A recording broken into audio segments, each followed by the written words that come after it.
afternoon, all good afternoon to my freshly, newly minted Pelicans and Faculty of Social Science. Is that the going term? We're FSSites? I'm not sure. Good day to you. My name is Shauna K. Burns. I am an instructor in the social work unit in the Department of Sociology, Psychology, and Social Work in, of course, the Faculty of Social Sciences. All right, so wow, look at the picture they have of me. You realize that my hair is much shorter in that picture. So I think it's fabulous. All right, so today we will be having your virtual orientation, and it is going to be fairly different because you know that in the past we would have been on campus already. We would have been in, I believe, SSLT, which is where we usually are. And at some point in your careers, you will get to know SSLT if you are not already familiar with the space. But we know that we are in different times, we're in a different ball game, and we adjust.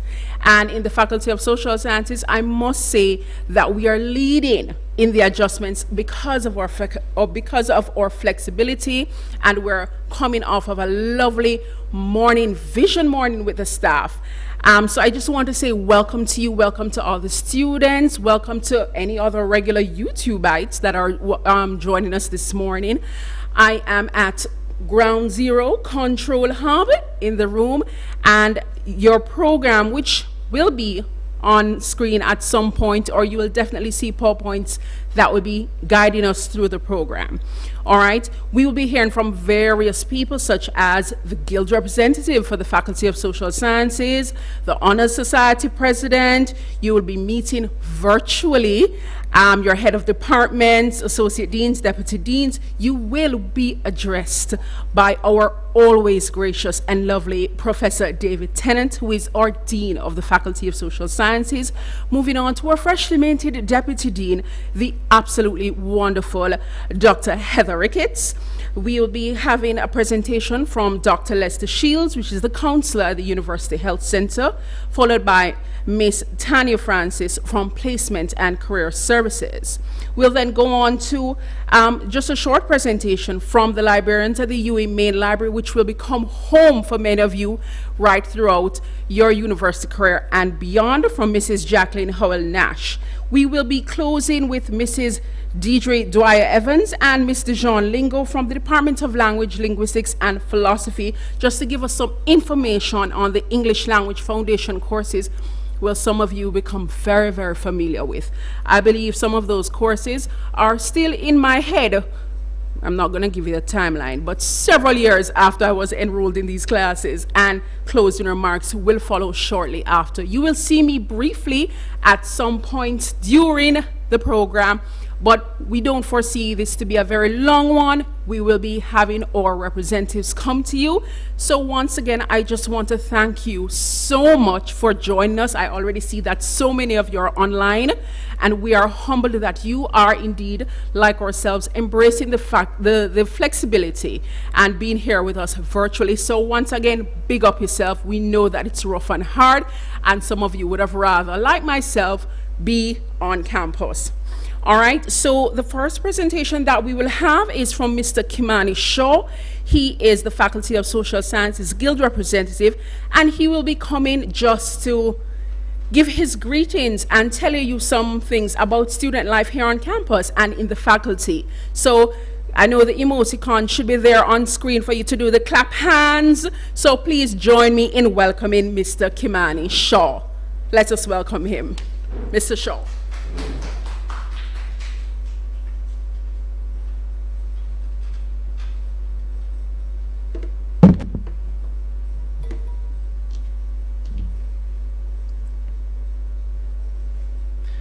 Thank you, Ms. Shauna K. Burns. Members of the Faculty Board, Professor David Tennant, Deputy Dean, Dr. Heather Ricketts, other members of the university and faculty staff, members of the Faculty of Social Sciences Guild Committee, colleagues, New Pelicans, a pleasant afternoon to you all. It is my distinct pleasure to welcome you all to the University of the West Indies, Mona, and by extension, the faculty filled with opportunities, the faculty filled with excitement, the faculty that will aid in molding you and transforming you into the ultimate individual. Our Orange Nation, the Faculty of Social Sciences. To all new students, congratulations on this tremendous achievement for being here today. No one but you truly understands the level of hard work and dedication you had to put in. However, things are merely getting started. Today marks a new chapter in your life, and it may seem difficult, and though I know that you're overwhelmed with a lot of new information, trust me when I say this, we were all there at one point in our lives too. But rest assured that you have a wonderful FSS Pelican family that will be here with you through the entire process to guide you through your entire academic journey here at the Faculty of Social Sciences. And though we are navigating through a time of immense world change, I encourage you all, whether face-to-face or online, take advantage of all the opportunities that lie ahead, as an opportunity lost is one that can never be regained. So avoid all distractions and keep your mind and your body focused on why you started this journey today, as you aim towards achieving greatness. Now, this global transition will require patience, ingenuity, and communication. But despite all of that, we will adapt and we will overcome. Now, new SOSI Pelicans, you're entering the gateway to a global education that will enable you to gain a deeper understanding of the critical challenges facing societies and help formulate reasonable solutions to aid in those challenges. I implore you all, take advantage of the opportunity to network, and I repeat, network, network, network, for you'll meet new friends, partners, and develop new relationships that will aid in your holistic development here at the Faculty of Social Sciences. Get involved in the different extracurricular activities and clubs and societies, as they will aid in your acceleration. Trust me, the Faculty of Social Sciences offers many. Have no doubt that when you leave here, you will be exposed to countless opportunities because you had the benefit of a world-class education. As your faculty representative for the academic year 2020 to 2021, I have an extraordinary team, one that is dedicated to enhancing student welfare, whether face-to-face or online. We are strongly committed to represent your best interest and aid in facilitating maximum student interaction. We are here to advocate and represent you to the best of our ability in order to promote greater efficiency and to create a smooth university experience. Therefore, I ask and encourage you all students to take part in the activities that are organized by the Faculty of Social Sciences Guild Committee, the UMONA Guild Council, and the faculty activities, because these are intended to aid in your development as a university student. You're not confined to any predetermined path or place. You are a world-class individual, and as you set on this incredible journey to shape your future, remember, be bold, get involved, build new friendships, get ahead, believe in your potential to be great, because we do. The Faculty of Social Sciences is just the beginning, it is not the end. Our students are of utmost importance. We look forward to connecting with you and aiding your development during this monumental period of your life. The Faculty of Social Sciences Guild Committee pledges to maintain integrity, be resilient, and most importantly, to be inspired and inspire you through your journey here at the university. We are here for you, so we urge you to reach out to us whenever you need any help. I will leave with you a quote by George Hibbert, and it goes, "Do not wait. The time will never be just right. Start where you stand and work with whatever tools you have at your command, and better tools will be found as you go along.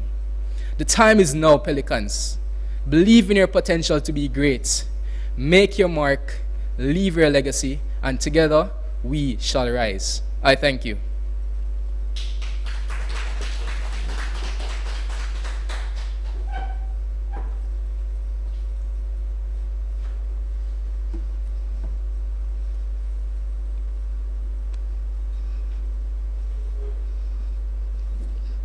Dean of the Faculty of Social Sciences, Professor David Tennant, Deputy Dean, Dr. Heather Ricketts, staff of the Faculty of Social Sciences, student leaders, and most importantly, our matriculants, good afternoon.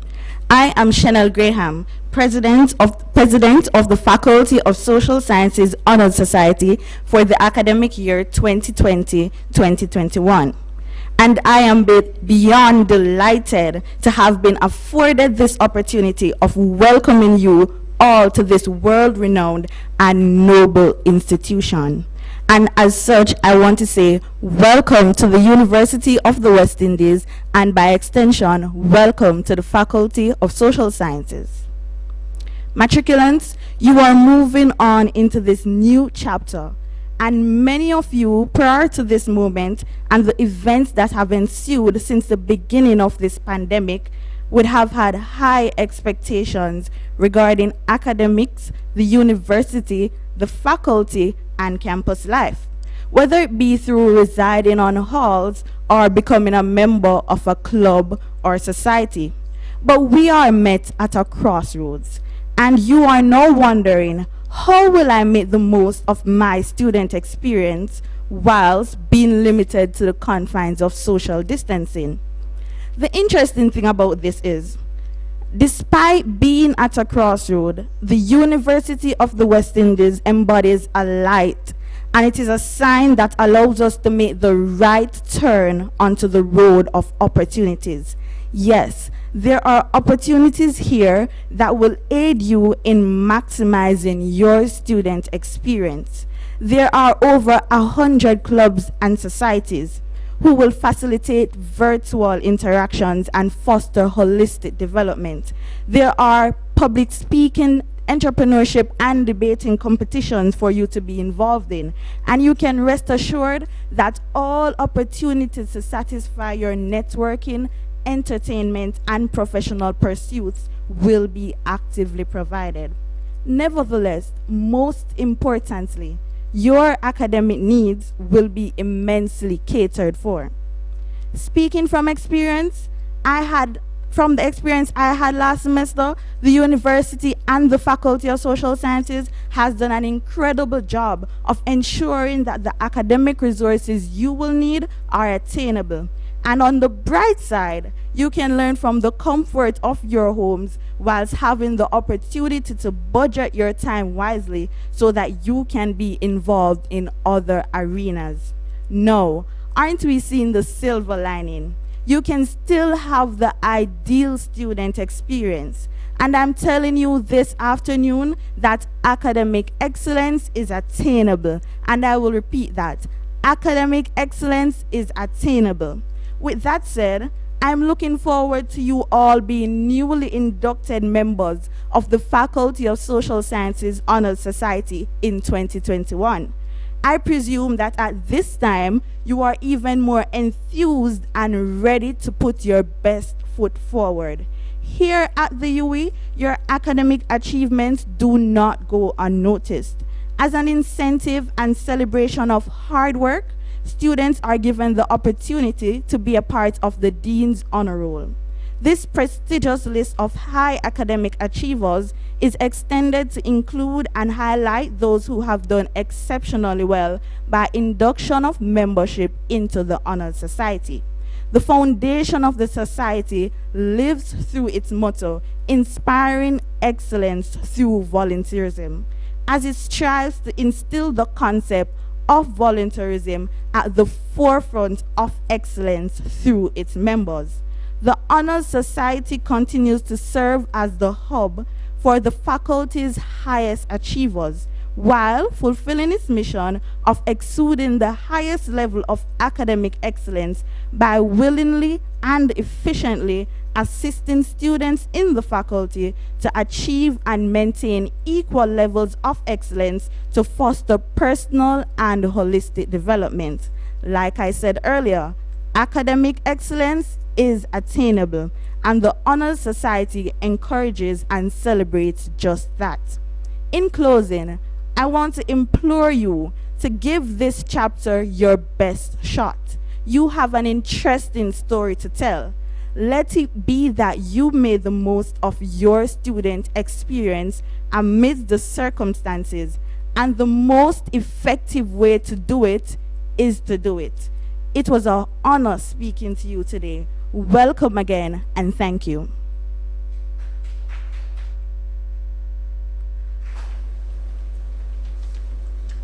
All right, thank you so much. Now, let me tell you about my FSSites, right? And the amazingness that is going on in the chat room.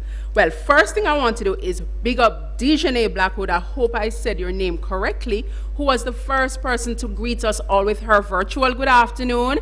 Good afternoon, Dejanay. Thank you so much.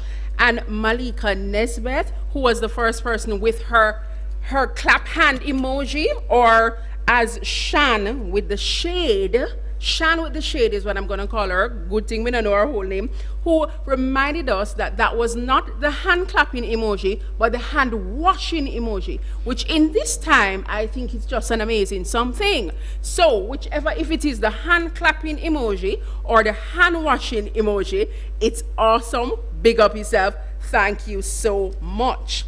Now, as we move along our program, we want to thank Mr. Shaw and Miss Graham for their lovely presentations and welcome. And yes, you too, I'm sure one or two or three out of the bunch of you will rise and become members of the Honor Society, woo woo, and will also join the guilds, right? Who knows? Probably the FSS Guild and the FSS Honor Society President and Guild Rep.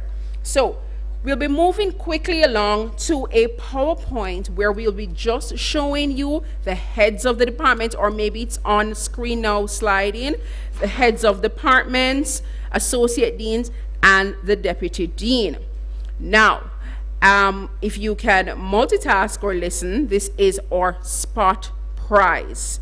Name the bird that sits atop the Huey Mona coat of arms. It was said several times earlier today.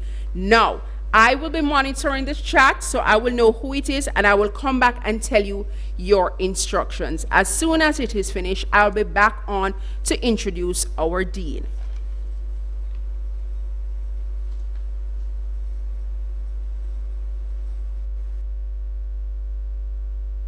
Here trying to be flexible. Okay, so you see here's a lovely photo, right? So I would like to introduce for our dean's address, and boy, this program is moving along swiftly and lovely, the wonderful, I absolutely adore him, the always poised, always gracious Professor David Tennant. Please, hand washing emoji, guys, hand clapping emojis.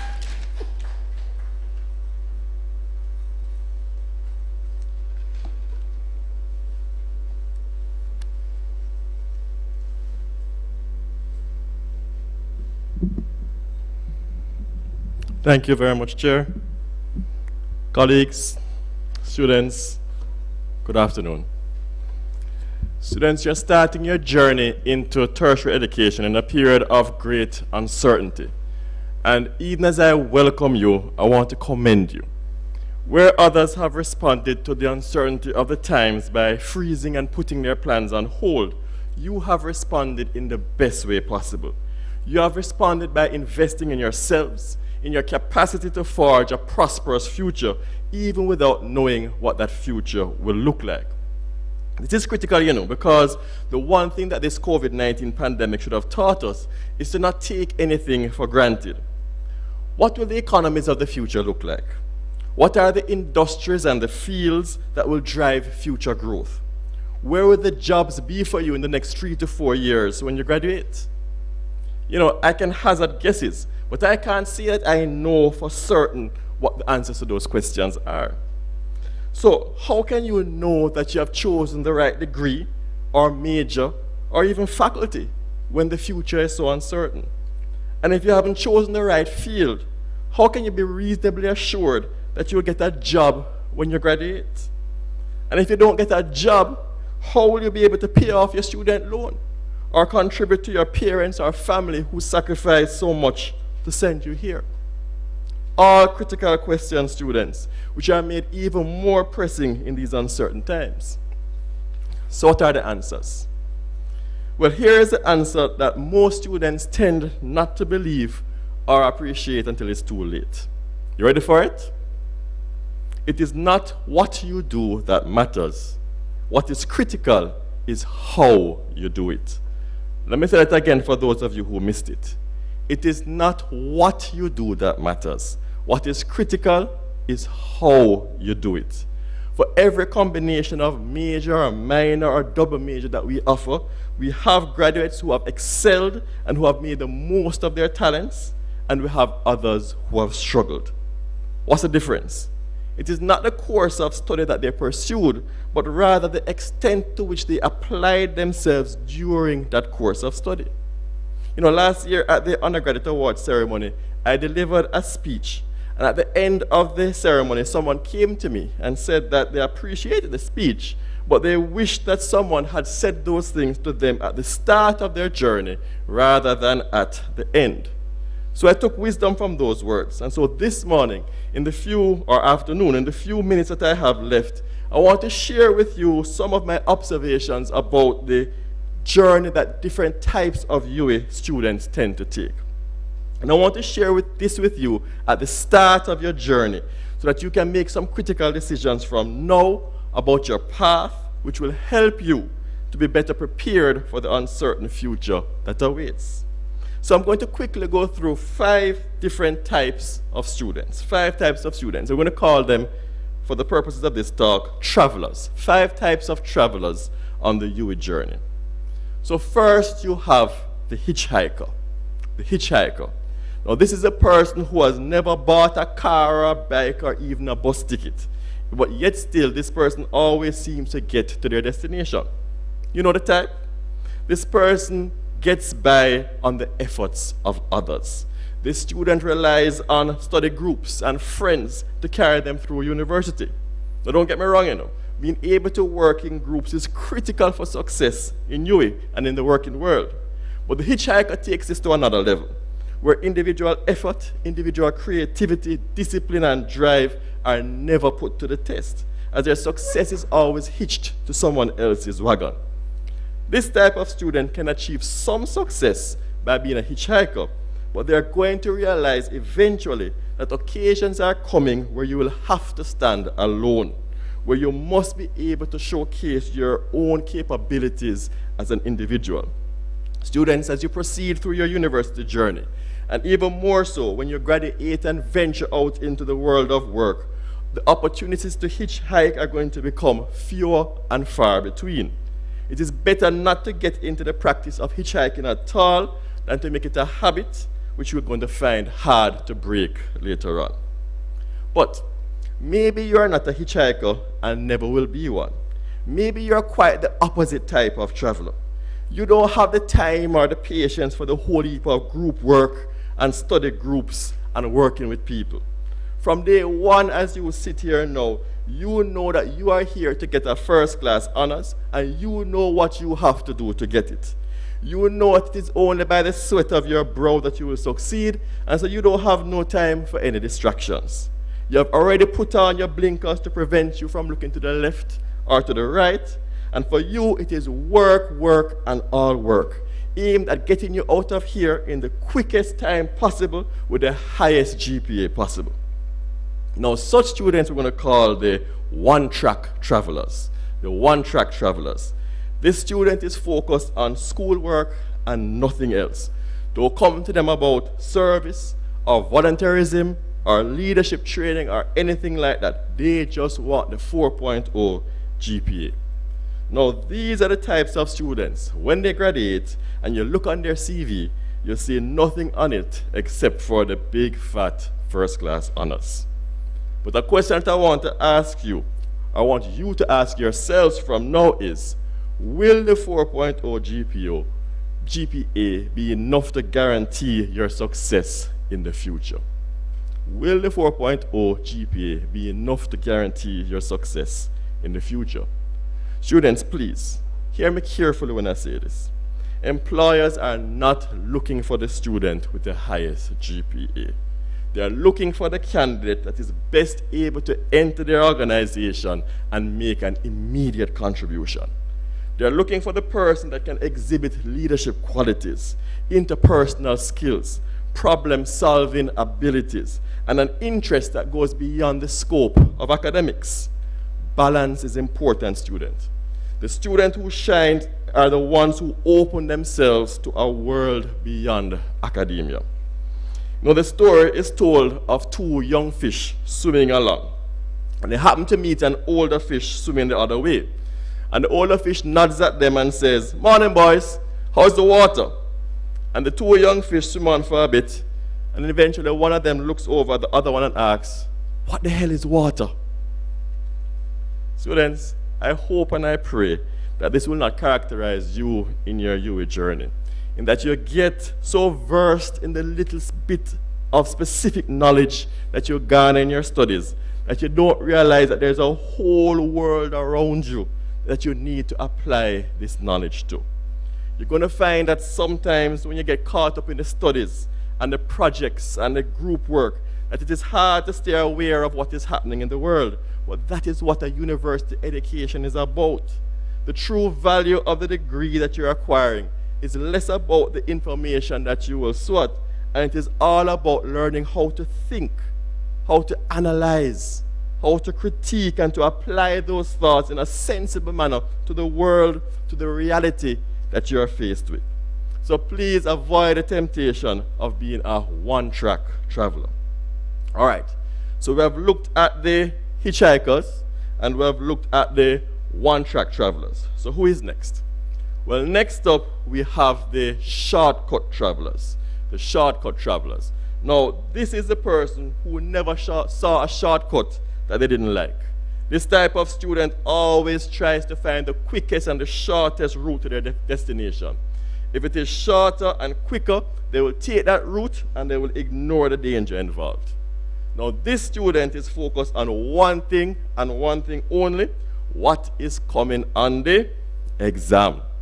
And once they find that out, they channel all of their efforts on that particular topic or topics. Here's the problem, students.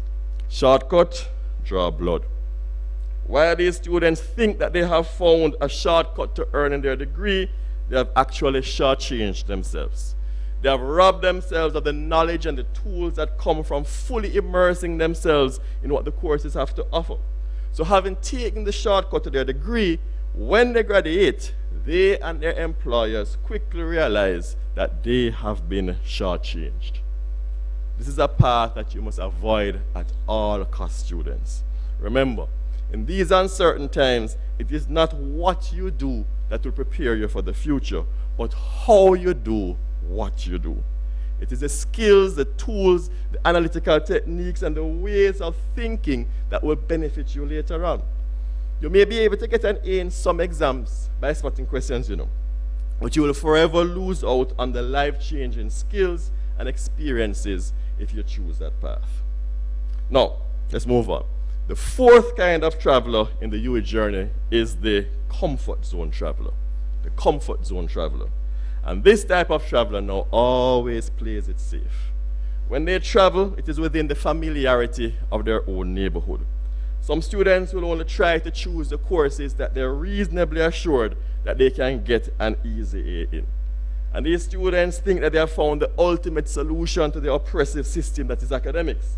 If they never put themselves in a situation where they might fail, then they never will. So they stick to what is familiar to them, to what poses the least challenge. They stick to what they already know, swimming in the shallow end where they're comfortable knowing that they cannot drown. But you see, the challenge, students, with the shallow end is that although you won't drown, you also will never be able to explore your full potential. So students, as you embark on your UWI journey, promise yourselves that you will not limit yourselves to being a comfort zone traveler. Opportunities come through challenging circumstances. By avoiding the challenges, you are closing the doors of opportunity to your future. All right, so we have looked at the hitchhikers, we have looked at the one-track travelers, the shortcut travelers, and the comfort zone travelers. So here is the fifth and final category of students that I have found on the UWI journey of success. Now, this is the type of student who we'll call the explorers. The explorers.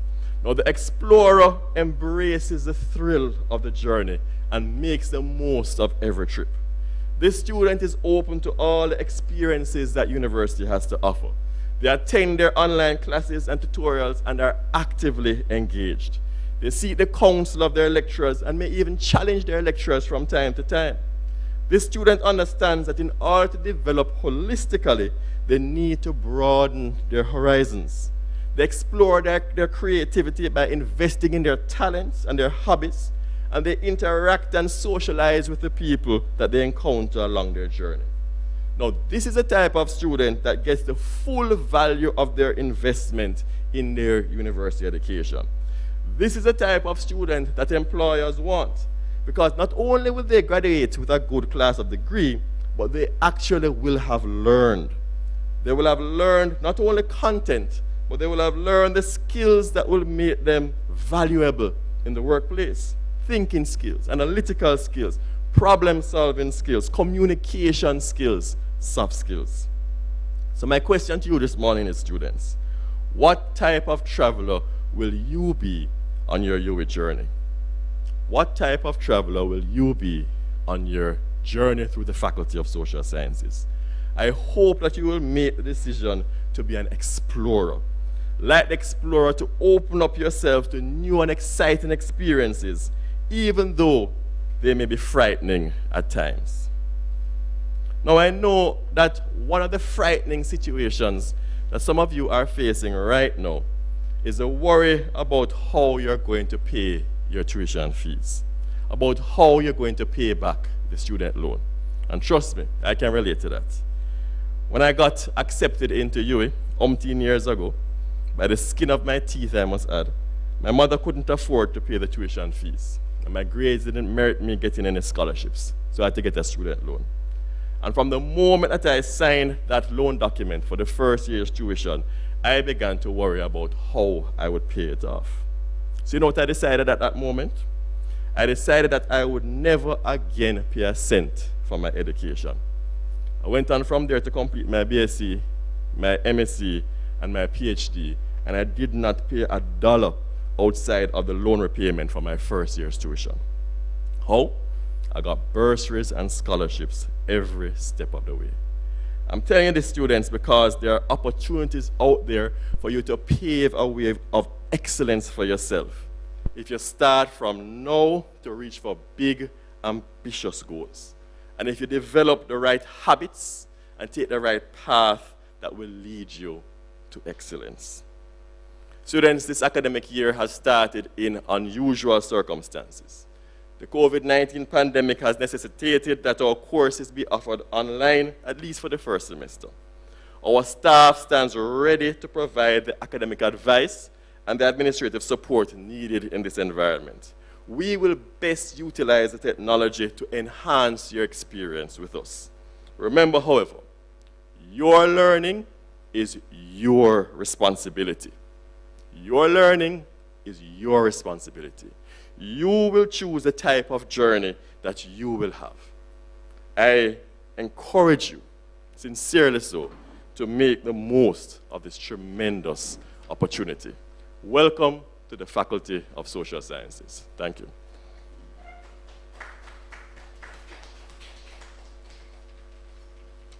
All right, no, but him taller than me though. Hold on.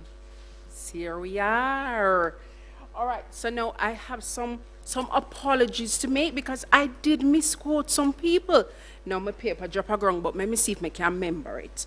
No, I do absolutely want to apologize because in the FSS we are in the business of correcting our mistakes. So, if I am correct, right? Shan, big up yourself yet again because you were the person who said, all no, me not hear no greetings for the returning students. My apologies. And you are absolutely so right because this orientation is for new and returning students, and I only welcome the new students. All of my returning students that are online, all you do, because I see several of you make it yourself known on the chat. So we apologize, you are in our midst, and so we must hail you too. Now, that was Shan. hello, please. The shade that I had accorded to Shan earlier actually belonged to Sunshine Twee, aka Shan, who did come and say, aye, but it's me did say about the hand washing emoji. And again, big up Uno. All right, so we are moving along awesomely well. Now I want you to do some reminders. Please follow us on all social media platforms at FSS UWI-MONA, FSSUWIMONA. Come on now. All right, so there's the second spot prize that we will do. I am supposed to give you the information. Now, Shania Walters, you were the first person to answer our question, our first spot prize, and the answer is the pelican bird, as seen. Shania Walters and all subsequent people, you will email your name only, and I will also give them, so nobody try and pretend to be what you are not, to FSS_studentmatters@uwimona.edu.jm. That's FSS_studentmatters@uwimona.edu.jm. That was Shania Walters. Big up yourself. All right. So, the question that with spot prize we were only going to have 3 guys, so don't get excited in your head, right? The next question, in what year did teaching begin in the Faculty of the Social Sciences at the UWI-MONA campus? In what year did teaching begin in the Faculty of Social Sciences at MONA? Right? You provide us with the answer, and when I see, I will recognize who is the first person I see who made that answer, and you will subsequent email to FSS_studentmatters@uwimona.edu.jm. And also, I see some of our academic staff members and staff members in the chat. So welcome to my colleagues. Now, we'll be moving on to an overview of the FSS rules and regulations. But let me tell you about this wonderful person. When I was a new colleague in the faculty, as I have come to learn that this is not necessarily regular proceedings, I was asked to send in a very important document. Now, me and my nice little new teacher self, just send it in and me never know what it go on. This lady who was my head at the time came and she said, Shauna, could you come to my office, please? And there was a particular way, as we will come to know in academia, that all things must be done in a particular and specific manner. And she took the time and she went through line by line. As a matter of fact, she never helped me. She basically helped to edit the document and then say, moving forward, this is how this document must always look. And I am forever grateful to her, because not many senior lecturers will take time out of a very, very busy schedule to do that. And so that is my personal story of this wonderful, wonderful woman that you will no doubt see in your careers here. The wonderful, the incomparable Dr. Heather Ricketts.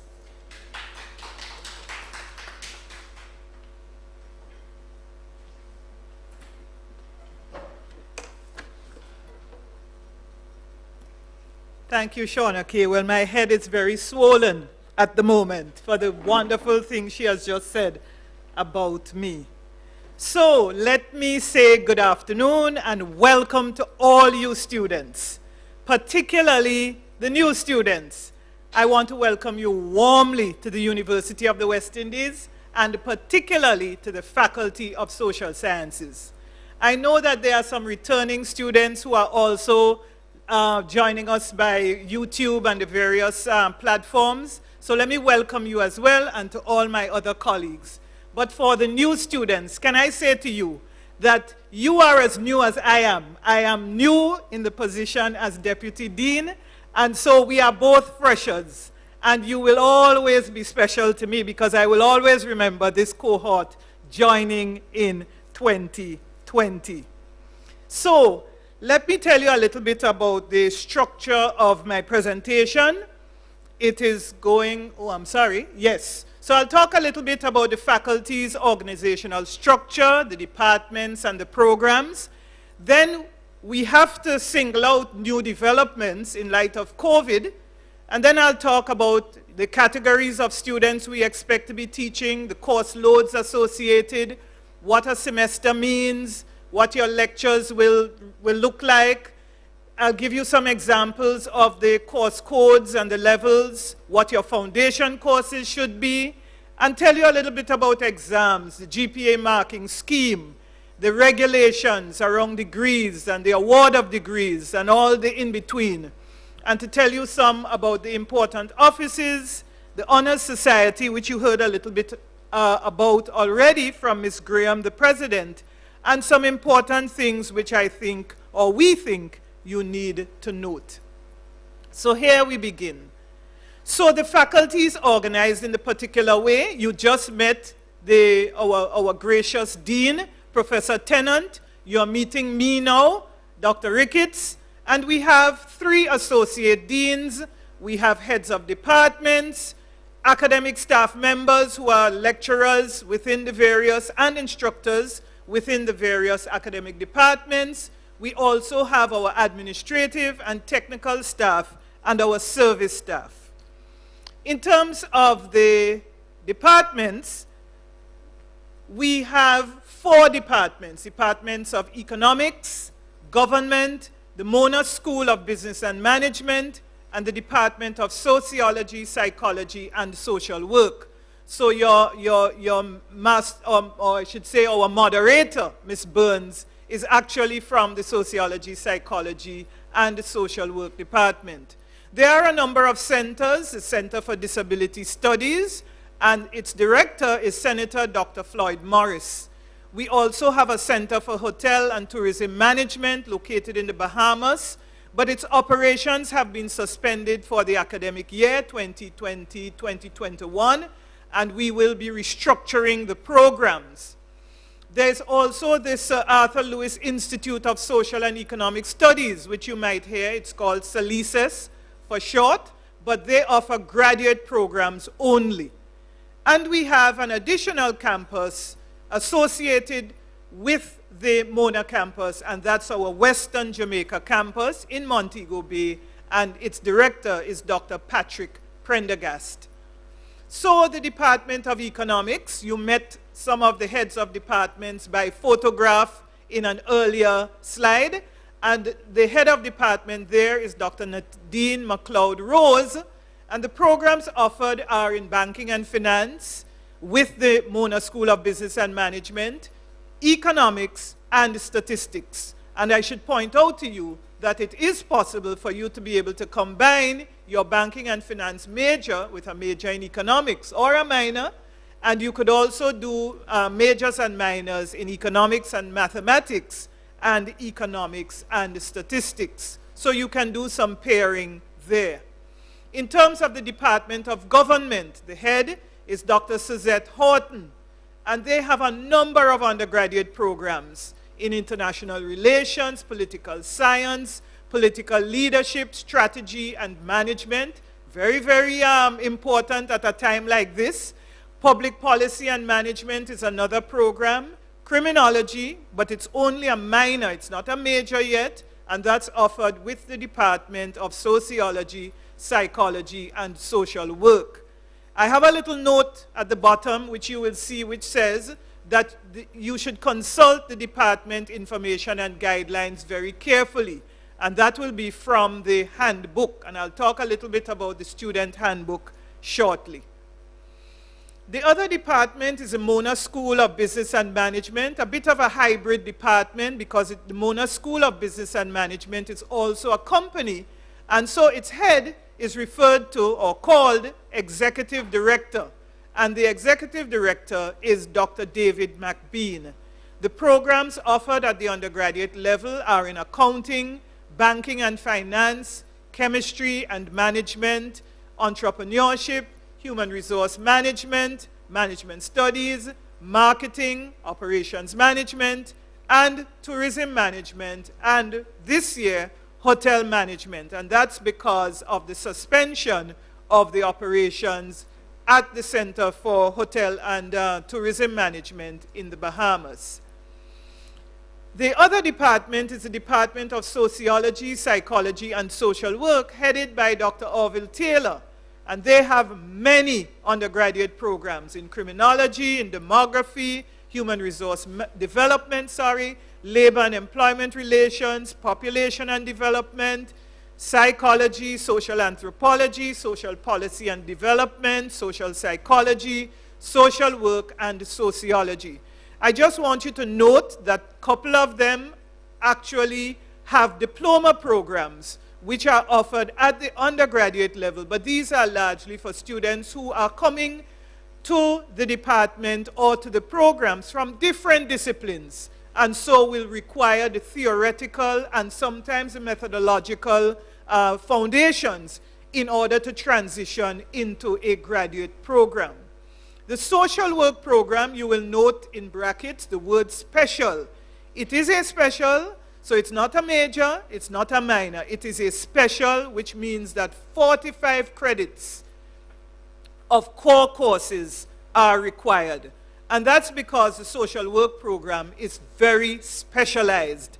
They are required to know particular things, and that can't be done in 10 courses, for example. So, let me tell you a little bit about new developments. Ooh, it's moving. New developments. So this is critical for you because of the COVID reality.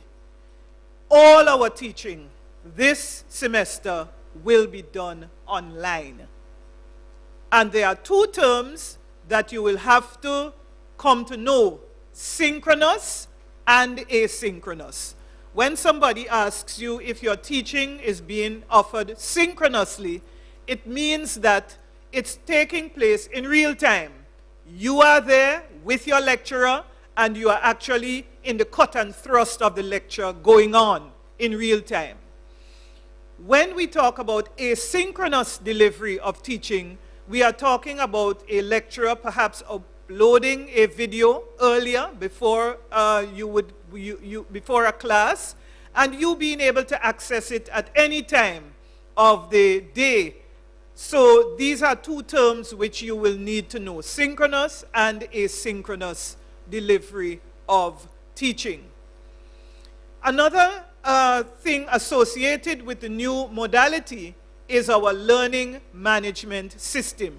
We've always had our virtual learning environment, but this is going to be very critical, more so this year than ever before.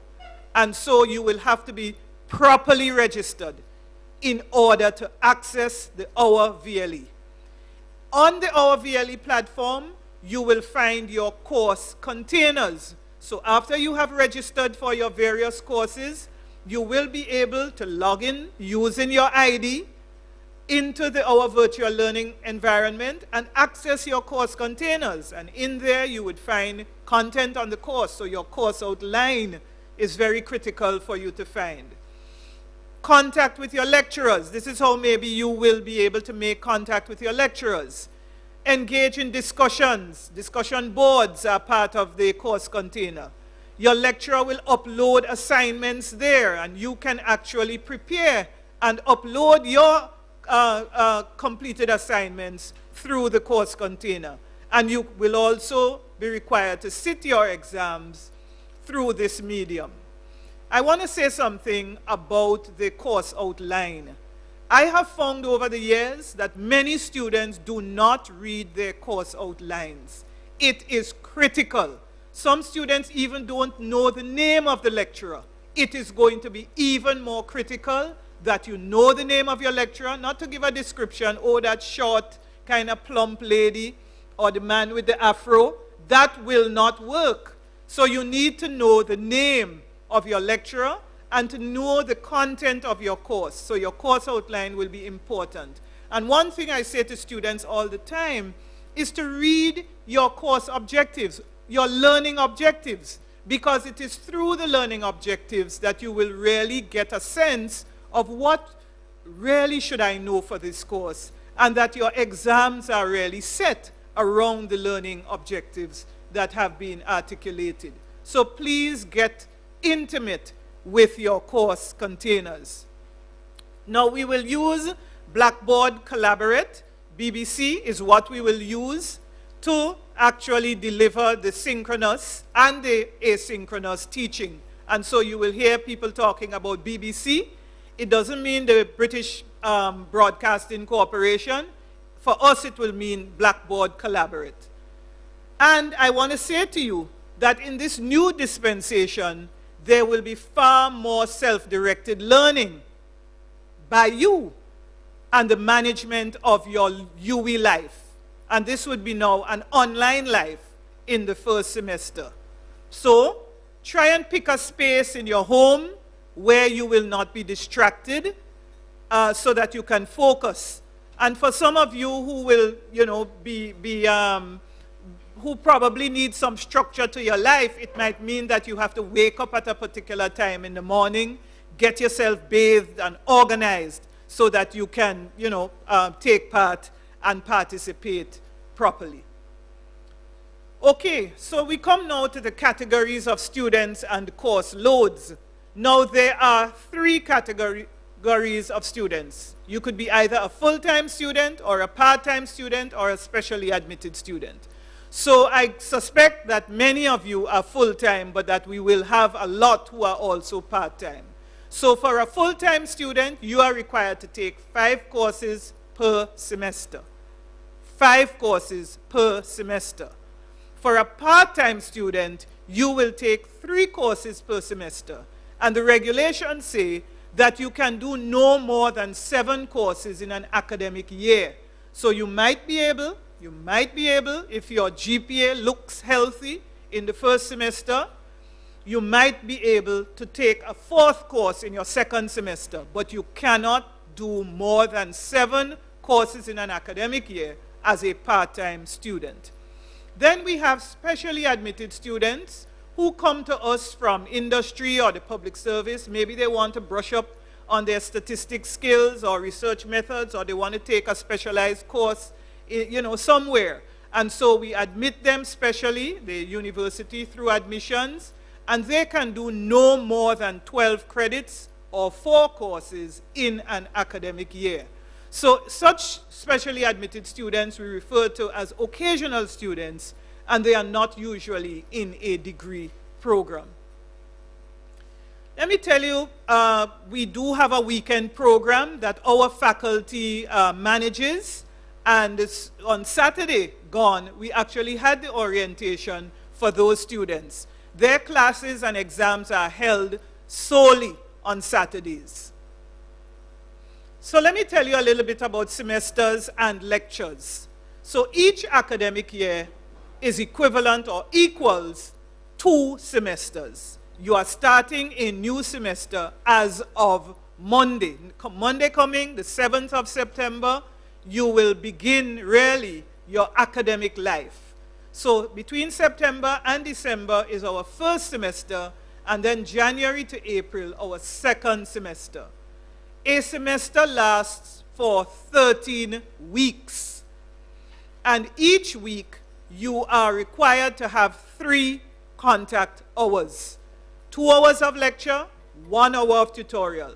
Some courses, however, are 3 hours and they don't have a separate tutorial hour. And you might find that more so in this new online modality. For summer school, which we offer, it is optional. It's not a summer semester, it's summer school. It's optional, it's for 6 weeks, and it's held between June and July of each year. This year was different because of COVID, and so we actually started summer school in July, and our summer school ended in August.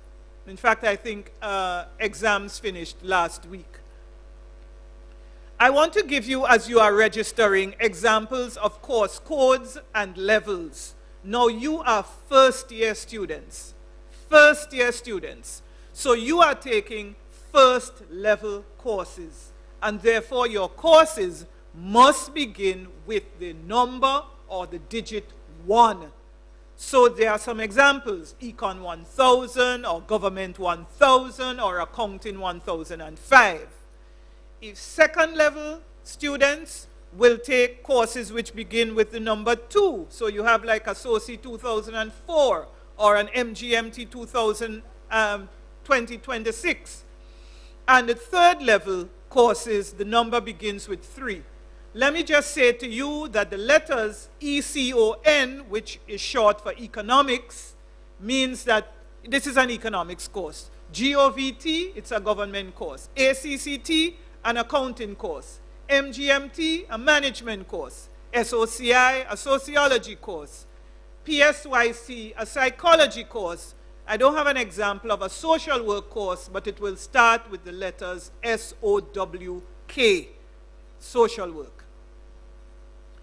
Now, the courses are mostly 3 credits. And in our faculty, our courses are 3 or 6 credits. So in the Faculty of Social Sciences, we do not have 4-credit courses. You might hear of 4-credit courses in other faculties, but not in the Faculty of Social Sciences. And some courses will be prerequisites, meaning that you must have that particular course to be able to advance to the next level, or, to take a matching course at a higher level. So those would be considered prerequisites. Then there are anti-requisites, which I want all of you to make sure you know. And so I want you to consult your handbook to ensure that you are not doing any courses that are anti-requisites or anti-requisite courses. What do we mean by anti-requisite courses? Courses where the content overlaps. So a management course, MGMT 2020, overlaps hugely with Econ 2000. And so we do not want you to be taking both courses. If you take both, only one will be counted and you will come away short 3 credits. And that will have implications for your progress through to graduation. Consult the handbook. I'll give you some more examples shortly.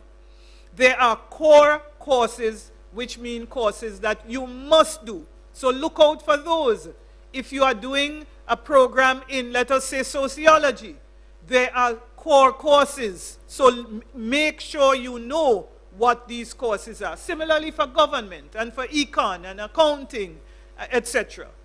Then there are free electives, which are courses that you can choose because you might have an interest in them and you have the prerequisites for them.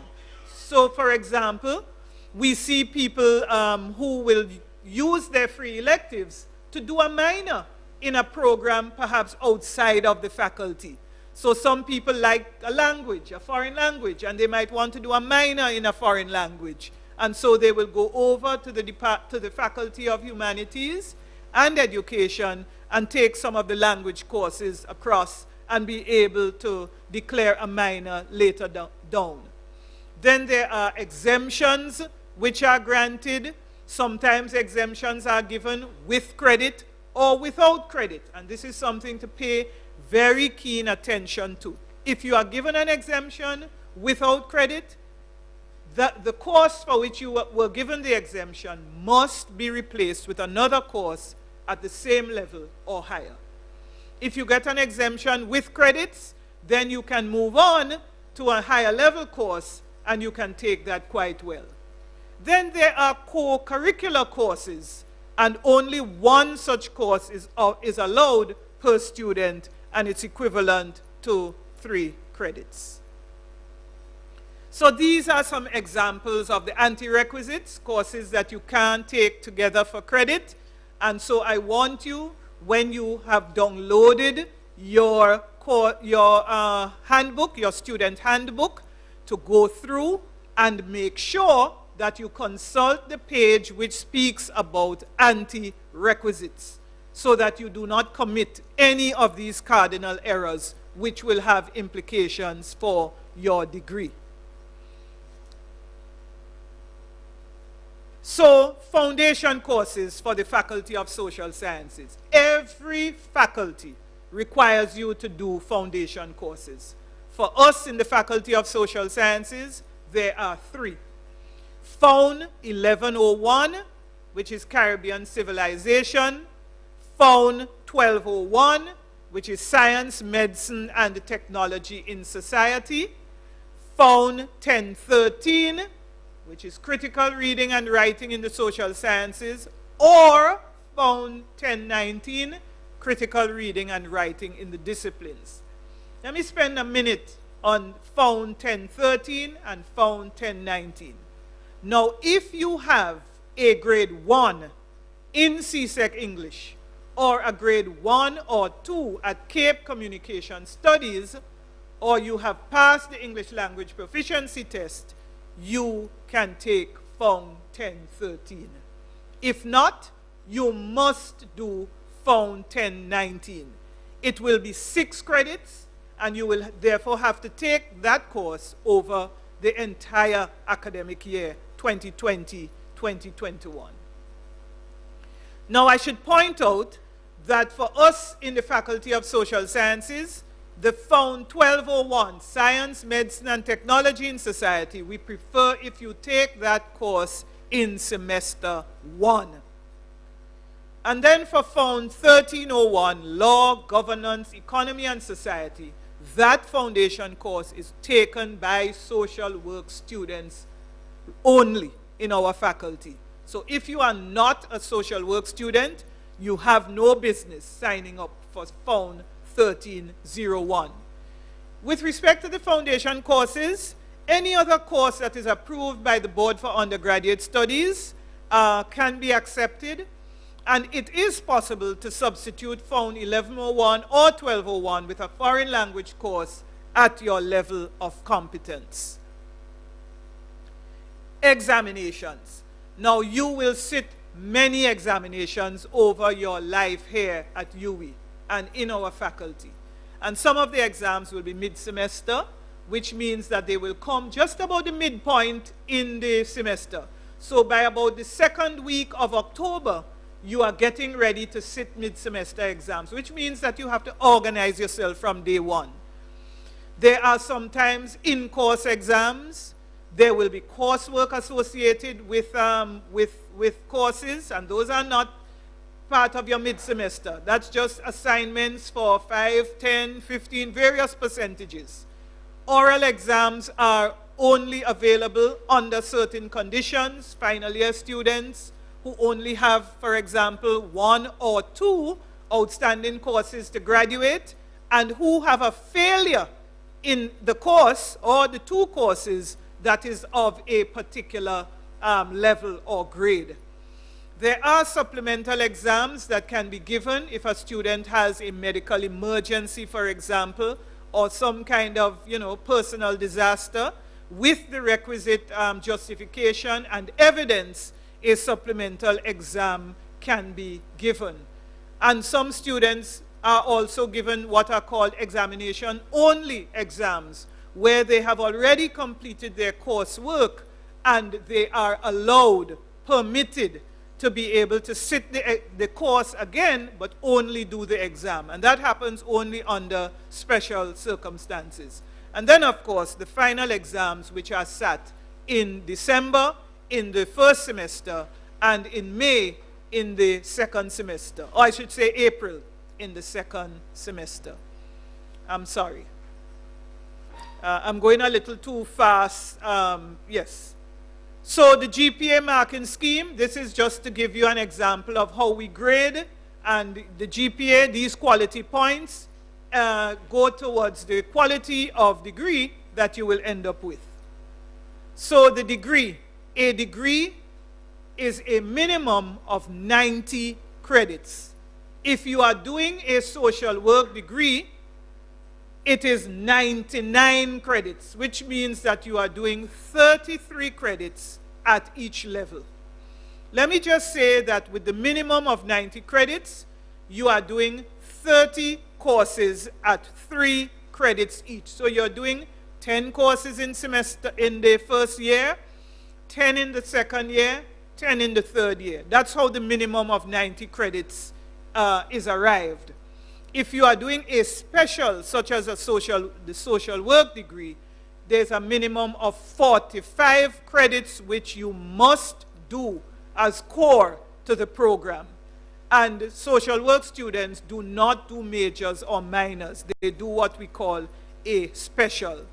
If you're doing a major has 10 core courses, and if you're doing a minor, 5 core courses. the award of degrees. Now, the award of your degree, the category of the award of your degree will be based on your grades in your second and your third or final year. So, while you are expected to do very well in your first level courses, we expect you to do even better in your second and third level courses, because it is those grades which will go towards the class of degree which you will graduate with. For first class honors, you need a GPA of at least 3.6. For second class honors, there are 2 divisions, an upper and lower division. And if you just sail through here, Professor Tennant told you of particular kinds of students. Maybe if you are a hitchhiker or the shortcut traveler, you might end up with a pass degree, which is a GPA of between 2 and 2.49. And then there are those who will graduate with GPAs less than 2.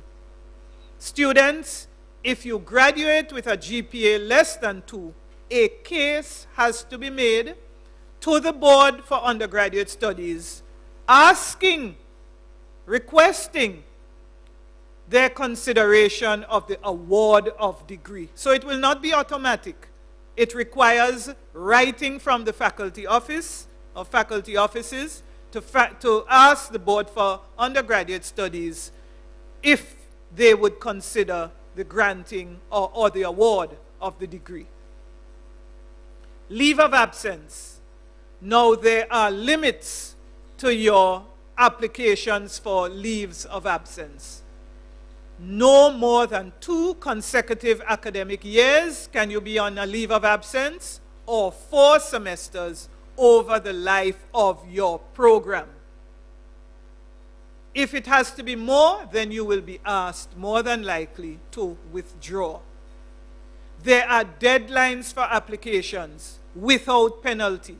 So if you realize before time, before things, the deadlines are passed, if you apply for leave of absence, you will get that without penalty. There is compulsory leave of absence, which students sometimes experience, and that's normally if students are unable to pay their, or to, pay their their tuition fees. Late withdrawal, students who have sat an examination or completed some coursework, sometimes they apply for that's when, a withdrawal is deemed to be a late withdrawal. So let's say you started a course, you did the first piece of coursework, and then something untoward happened.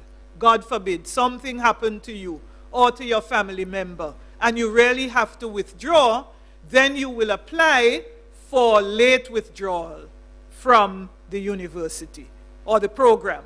Yes, maybe for the semester or from the course or something like that. There are add-drop periods, and the add-drop period is a period in which you can make adjustments to your course selection. That's done usually at the start of every semester, and it takes place in the first 3 weeks. So students, sometimes in your registration, you might make a little mistake, or you realize after the first week of the class that this really is not the course that I should be in. Then you can drop it and you can add it add a different course without penalty. Please look out for the emails regarding the important dates that you must note. With respect to withdrawals from the university, now there is something that we call RTW. You will hear that for short. It means required to withdraw. If your GPA is less than 2.0 in consecutive semesters, you will be required to withdraw. So let's hope that does not happen to you. So students, those of you who are starting, if you have a bad first semester and your GPA falls below 2, and then you go into semester 2 and your GPA also falls below 2, you will be required to withdraw. At the end of the first semester, however, if you have a GPA which is less than 2, you will get a letter of warning.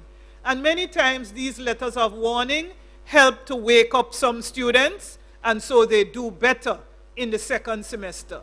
So students, please be aware that if your GPA falls below 2, you are likely to get a letter of warning, or if it continues, poor performance continues, you will be required to withdraw. Students are sometimes deregistered, and that has to do with financial matters. So when people talk about deregistration, it is largely on financial grounds. If you withdraw voluntarily from the university or a program, we ask that you make sure to have your courses removed. So I'm coming to the end. I'll talk a little bit about transfers, exchanges, and study abroad programs. It is possible for you to transfer from one faculty to another. Therefore, you are transferring from one program to another. If you're coming from science and technology, for example, into the Faculty of Social Sciences, that would be a cross-faculty transfer. Some students transfer campuses. Students move from Mona to Cave Hill, or from St. Augustine to Mona, as the case might be. And there is an application period for that. If you want to do that next year, September, you have to apply between January and March of 2021. You can transfer programs within a department, but you can do that not in your first year, only in your second year or third. There are exchange and study abroad programs for full-time students who would have spent at least 1 year at Mona with a GPA of at least 3 and have had no disciplinary charges leveled against them. So those are the criteria for exchange and study abroad. Now the exemptions I spoke about earlier without credit. Exemptions without credit are possible for CAPE subjects with grades of 1 to 4. So if, for example, you are studying economics and you have done economics units 1 and 2 at CAPE, and you have a grade of between 1 and 4, you can get an exemption without credit from Econ 1000 and or Econ 1012. Remember, when an exemption says without credit, it means that you have to then look for another course to replace it, another course of similar level to replace it with. And for Sociology Unit 1, if you have CAPE grade of 1 to 4, you are exempt from Soci 1002 and so forth. Some of these are set out in your handbook. Exemptions, so continuing exemptions without credit. If you have Accounting Unit 1 at CAPE with a 1 to 4 grade, you are exempted from Accounting 1005. If you have Pure Math Units 1 and 2, then you are exempted from taking Economics 1003, for example. So I hope you have followed. I want to just tell you very quickly about some important offices that you should know on the campus. Our colleagues from the library, they are here, the main library, and they will tell you a little bit about the library and how you navigate that space. And we have Dr. Shields from the health center who is going to tell you a little bit about the wellness services at the health center. Those are two very critical offices that we will ask you to make sure that you are aware of. Any of you with a disability, it would be good for you to get in touch with the Center for Disability Studies. We would like you to register with them so that any kinds of support that may be available, you can benefit from. There are other offices such as the Guild. We have our FSS Guild representative here, and he spoke to you earlier, welcomed you very warmly, and told you about the facilities available and the excellent experience you will have. Admissions is an important office, the registry information system, exam section, Office of Student Financing, the Office of Student Services and Development, the International Student Office, and the Student Administrative Services Office. You heard a little bit about the Honors Society already, so I will not go through the Honors Society, but we just want you to be aware that if you have a cumulative GPA above 3.6 at level 1, you are eligible to join the Honors Society. But you must pass Fountain 13 or Fountain 19, and you must not have more than one course with a failure. Important for noting, students, let me just tell you, the handbook must be your best friend as you go through these next 3 years. I have found over the many years of teaching that students do not read the handbook. Make sure that you are intimate with your 2020-2021 student handbook. In there, you will find things like the codes of conduct, your responsibilities as a student, how you can check your credits. There is an appendix where you can do that. It will tell you a little bit about the services offered by the faculty, and it will remind you about the importance of academic integrity. All of your assignments that you will submit will require you to sign an undergraduate coursework accountability statement, which will say that the work that I am submitting is my own, and where I have used other references or sources, I have made sure to reference them accurately and appropriately.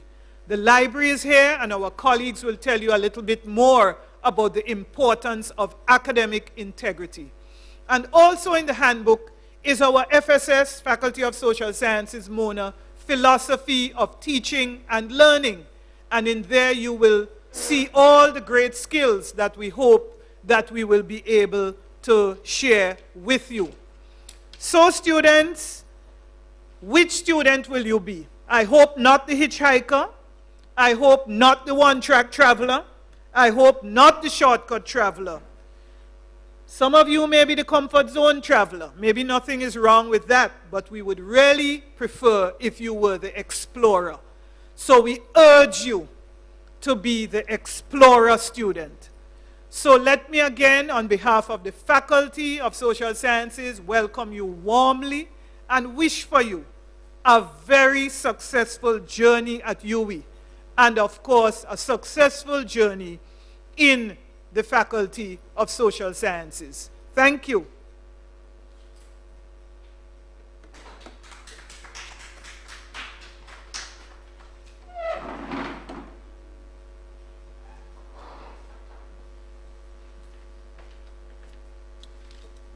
Thank you so much, Dr. Ricketts, for that very important and very informative presentation. I just want to say big up to all of you. There's so much rich information that's being transferred. Most of them are accurate. I also want to give a big shout out to Dr. Lisa Vassiani, who is in the chats really helping out the students, answering so many questions that they've posed. Prof. Sir Alex White on the chat would like to know what type of traveler you were when you were a student. I think I can guess. So he just wants to say that, you know, nobody got the spot prize question for the second, and when teaching began, it was actually 1960. People said 1959, people said 1961, and I will tell you what, in the spirit of collegiality and openness here, Miracle Brown, you're gonna get it. You're gonna get the spot prize because she said, Mr. Answer before it even finished. I sent a screenshot because nobody got spot 2. I will give you that so awesomely. Now this program is moving along lovely. We will have coming up next a presentation from Dr. Lester Shields of the Council, the University Health Center on health, wellness, and resilience, balancing your academic and life roles. I cannot even begin to tell you how important this presentation will be, because you know that it will be of tantamount importance. Pro tip quickly, and Dr. Ricketts mentioned it, even though you will be online, get up, get dressed, go in front of the screen. If you just roll onto in your pajamas and just roll and turn on the something, it's going to be rough, trust me. So as we welcome Dr. Lester Shields, I just want us to keep that in mind, and I will come back. Please remember to reach out to all the communication channels that were sent to you through your orientation schedule that would have been emailed to you, and also following all our social medias, FSS UWI-Mona, and any questions, FSS_studentmatters@uwimona.edu.jm. Let us welcome Dr. Shields.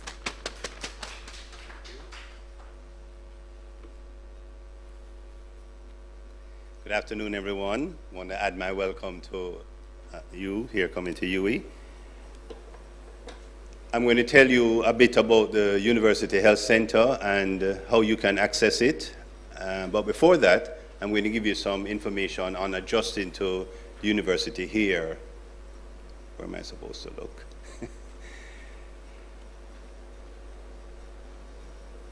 And also, most of what you will hear is very common sense. You know it already, but I just want to repeat it. We have at the Health Center a course. We have at the Health Center a course that we started offering last semester, and the information that I will put here will be uploaded. This next slide was my attempt at humor, because I was told to put a video in there. But I did a research on this. Oh man, I can't be late on the first day.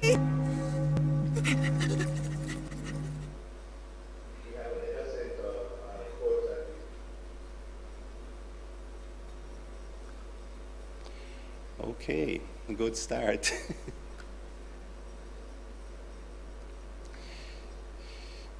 We'd like you to consider coming here that you are going through a transition, which means you are to take it seriously that things are not going to be the same. That is, adjusting to the university will take some energy, both mentally and physically, from you. Some of the study skills that you had in high school and sixth form or junior college or community college will not get you through the university. So some changes have to happen. There are a lot of information that you can get both from the health center and from online about making that adjustment. And I encourage people to take the time, new students, to take the time to do some information on that. Even though most of your courses are going to be online and everything will be available, it is highly encouraged that you do take notes during the presentation. And also do a little study on what is your learning style, because it's the way that you used to study in high school and what may have worked for you is not going to work here. Make sure that you know, as you heard in the presentation before, that you know where everything is, because it takes up some brain space to when you hear a new name.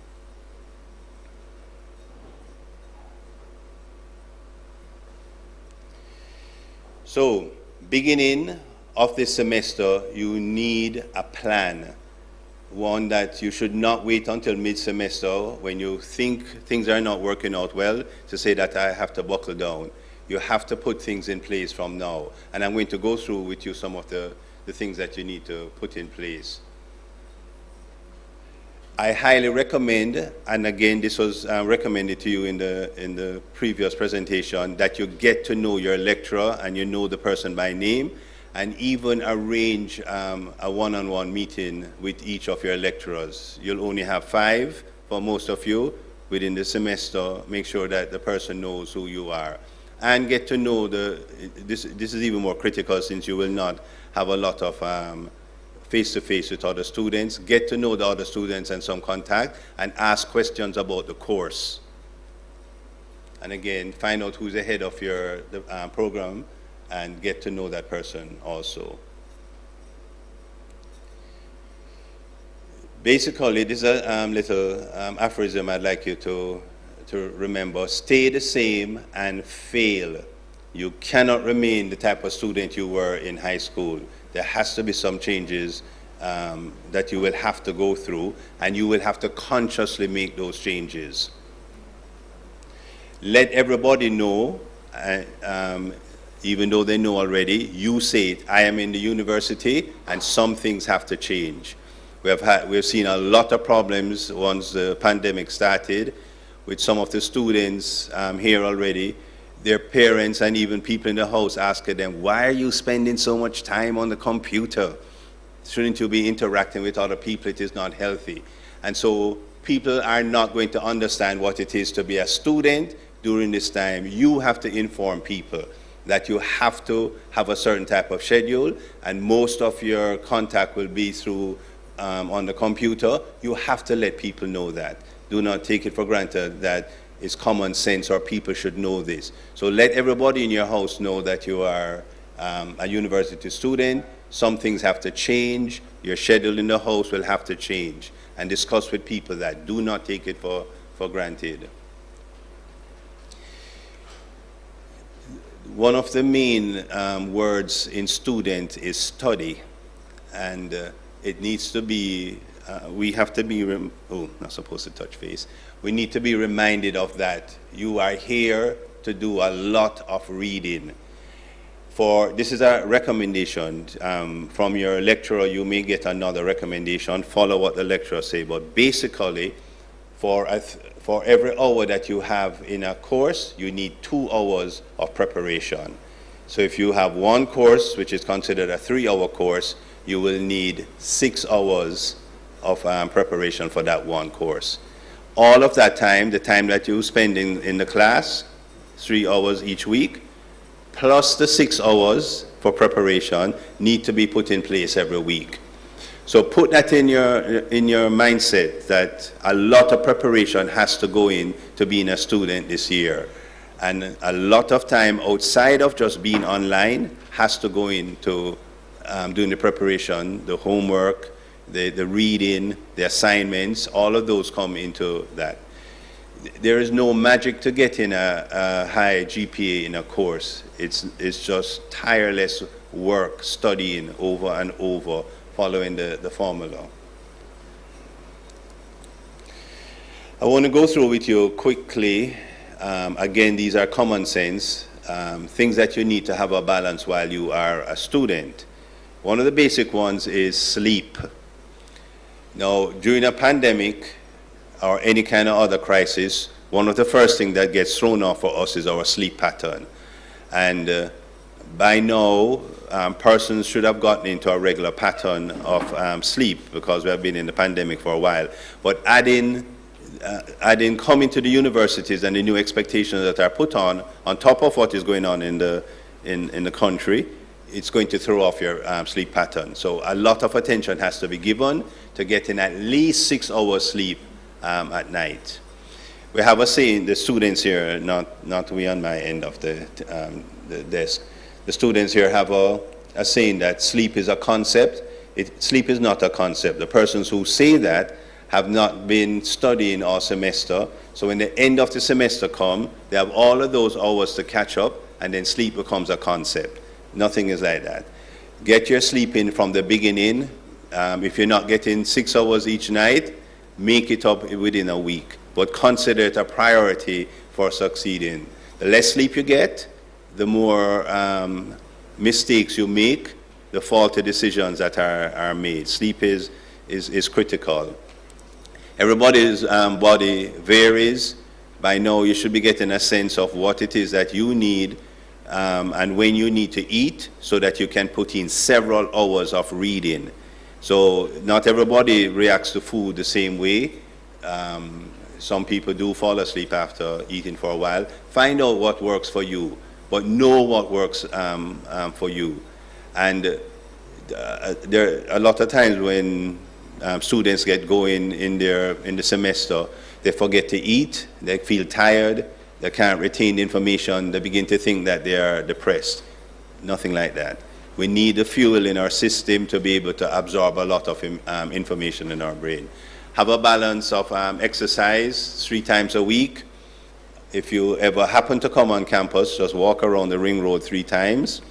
After you get your PhD, you can let yourself go, put on a little belly. But while you're in studies, you need to have a balance with your exercise. Socializing is critical when you're a student. You have to interact with other persons in a non-academic way. So you need to have people around you who are not critical of you, who you can be at ease at, because school can be very tense and can be very tense producing. Now, there's going to be a challenge with socializing during this time, and you have to be innovative about that, and at the same time obeying all of the social distancing rule. But make it a priority every week that you have your group that you know that you're interacting with. And there must be a support group. There must be a group that likes you. There must be people that say you're the best person in the world. They have to balance out the tension that you're feeling. And then have that one person that you can confide in, especially someone who understands the university. You're going to have lecturers who you think Satan sent them to make your life miserable, and then you are going to make a bad decision on your own, responding to the person. Avoid that by having the person that you can speak to about how things are affecting you and get some advice from that person. So make that part of your schedule for being in the university, that you have that person that you can confide in, that you speak to before you're making any decisions. So these next slides are all of what I said. I'm surprised myself that at my age I can remember all of this without the slides. So again, studying is critical for you here at the university. If you're not reading, if you're not retaining information from the course, you're not a student. It is synonymous with the meaning of student. You have to be. And each person's learning style, how you uptake information, varies. You need to know what is best for you. You can come over to the, or make an appointment at the health center, which I'll talk about later how you can do, about learning about what is your learning style. The Office of Student Services also has a unit there that will help you with that. And everything is on Google. You can do some investigation about that. You will have to change some of your learning style because of the different courses that you are doing. And again, adjustments take a little. You may not learn and uptake the information while you're going through the adjustment. So now is a good time to experiment with different ways of learning. Take advantage of group learning, so critical that you put yourselves into different groups during this time. Meet regularly, be scheduled about it. And new students, I advise you to take the group very seriously. They quickly become social support group, and then a lot of frivolous things get discussed in those study group. Be adamant that it's a study group. You form your socializing group separate from your study group. But study groups are important, and make sure that each person stick to it. And you may have to ask some people to use the group if they just cannot add to the group. And again, except for a few courses here, you will have to do your, make your presentations in English.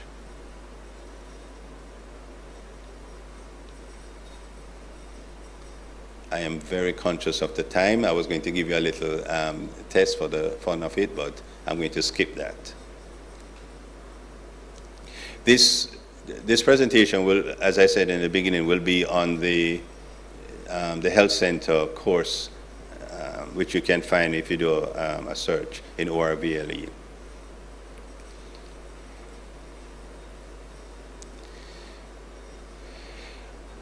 One of the learning systems that I highly recommend is the one called Aspire, A-S-P-I-R-E. This is also online. Just go through it, print it, don't just look on it online, print it, and tick off the ones that you already are adept at doing.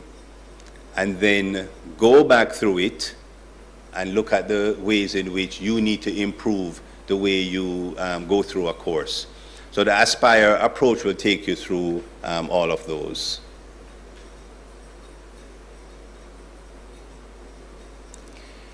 And then finally, just a bit on the health center. We offer the health center URL is there, and it's also on the UE main page. We offer a number of different services there, and I recommend that if you are in regular contact with any kind of medical professional, you may want to consider transferring that while you're at UE to the medical personnel at the health center. So there's a nursing service there, medical doctors, our counseling service. We do psychological assessment for different types of psychological impairment. There's a dental clinic there, the pharmacy, you can get all your prescriptions filled there. There's a public health for the immunization that you may have to get, and we offer information on health education. We're going to change the way, and we have changed the way that you can access those this year. The opening hours for the health center have been limited to 8:30 to 3 p.m. and we recommend that you call before you come in so that the screening can start before you come, and the numbers are there.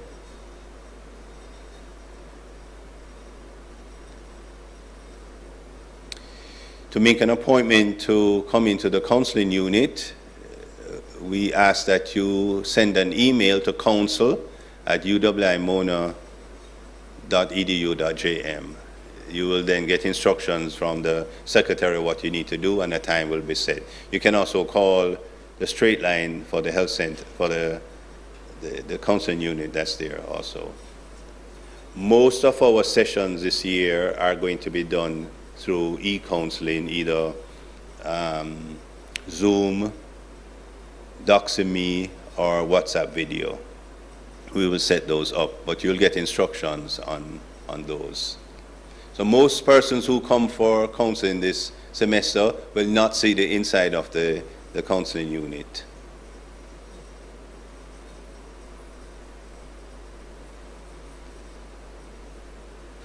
And basically anything that psychology has to offer, we offer the counseling unit. And I recommend that persons try to access what are the financial funds that are available. There are many, just do some research. We do get a lot of students coming over to the counseling unit asking for assistance in that area, and we are unable to do that. But our own investigation has shown that there are funds available out there if you put a little effort into doing that. Thank you.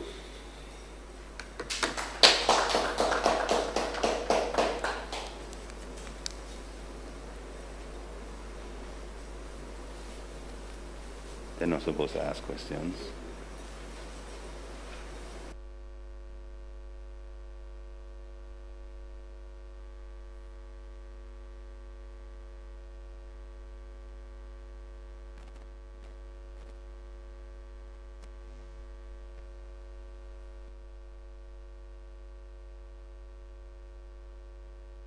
About placements and career services. Immediately following, we will have Mrs. Jacqueline Howell Nash and Miss Audrey Sadler from the UA Main Library to give their presentations. So you won't see me come up again until after the librarians from the Main Library come and speak to us.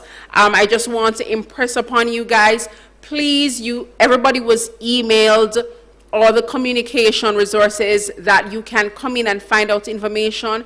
We are desperately trying to answer all of the questions being posed in the chat, but always remember the email that I gave out, fss_studentmatters@uwimona.edu.jm. There is a live chat available on our website, which is www.mona.ua.edu/SOSCI/. Right? So we are moving along. Keep the faith, guys. We're running up.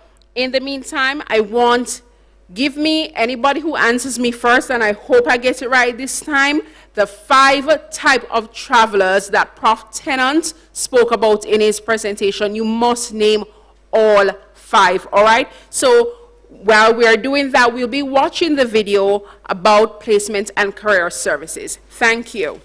The Office of Placement and Career Services, paving the way for students to enjoy a secured future.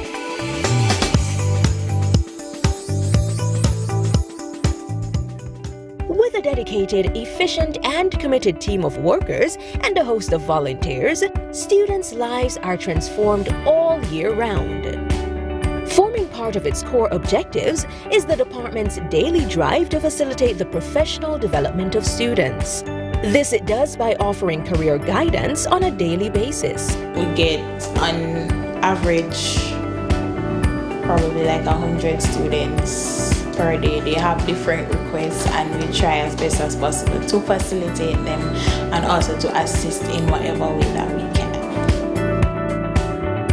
When I first came here, they were very warm and inviting and they assisted me.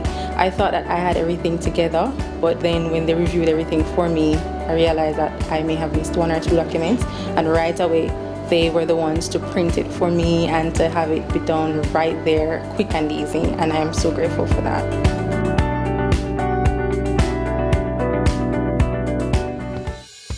So how is the Placement and Career Services unit designed to help each student?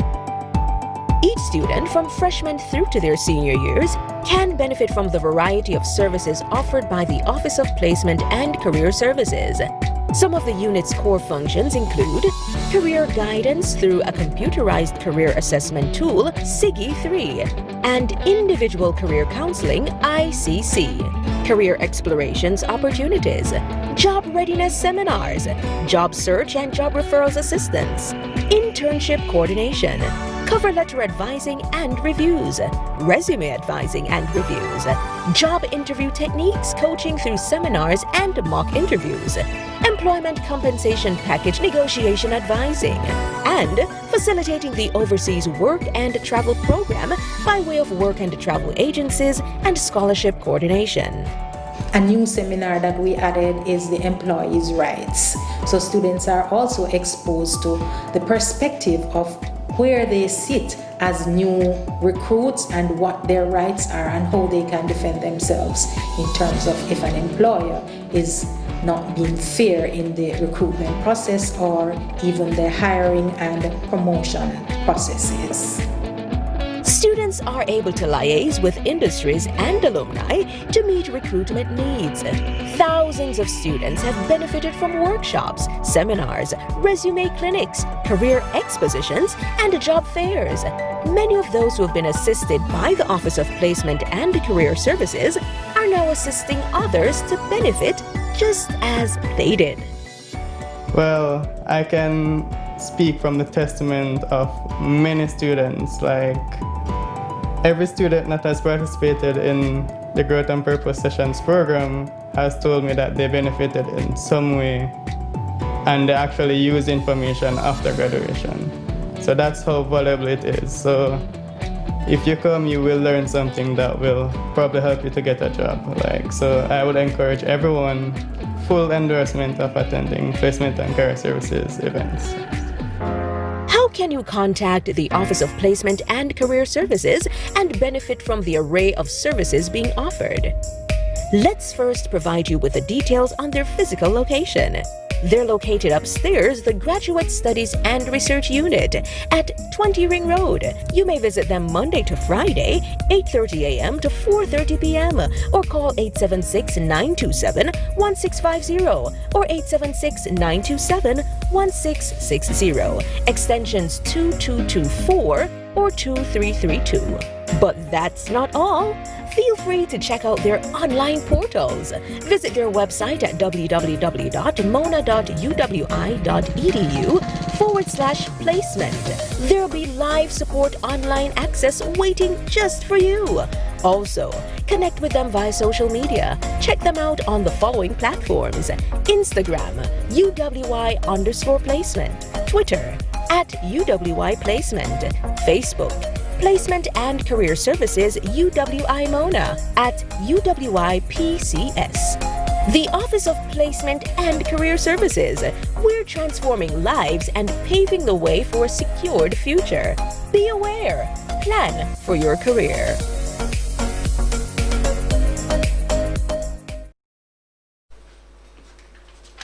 Wasn't that a wonderful and spicy presentation? Thank you so much. Lots of information, and many of you will need the placement and career services. So please join me in welcoming Miss Jacqueline Howard, Miss Audrey Sadler, I'm corrected, from the UAPE Main Library. Hand washing emojis.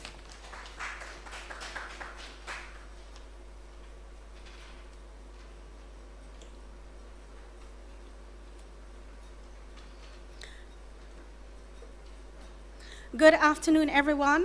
I'm Audrey Sadler, one of the librarians from the UMONA Library, and I'm also the incoming library rep for the Faculty of Social Sciences as Mrs. Howell Nash proceeds on retirement. Now, this afternoon, we are going to provide a very brief, and it is brief because there is a lot to talk about the library. And the library is critical to the success of the teaching, learning, and research process at university. You cannot escape it. And so for this year, we have tailored our orientation, and as our byline says, popping in the library, because as you would have realized, COVID has changed the way we operate. And so in the past, we would welcome you with open arms to come into our physical resources. But as we progress, we are moving more and more into the online environment. A lot of our emphasis has been placed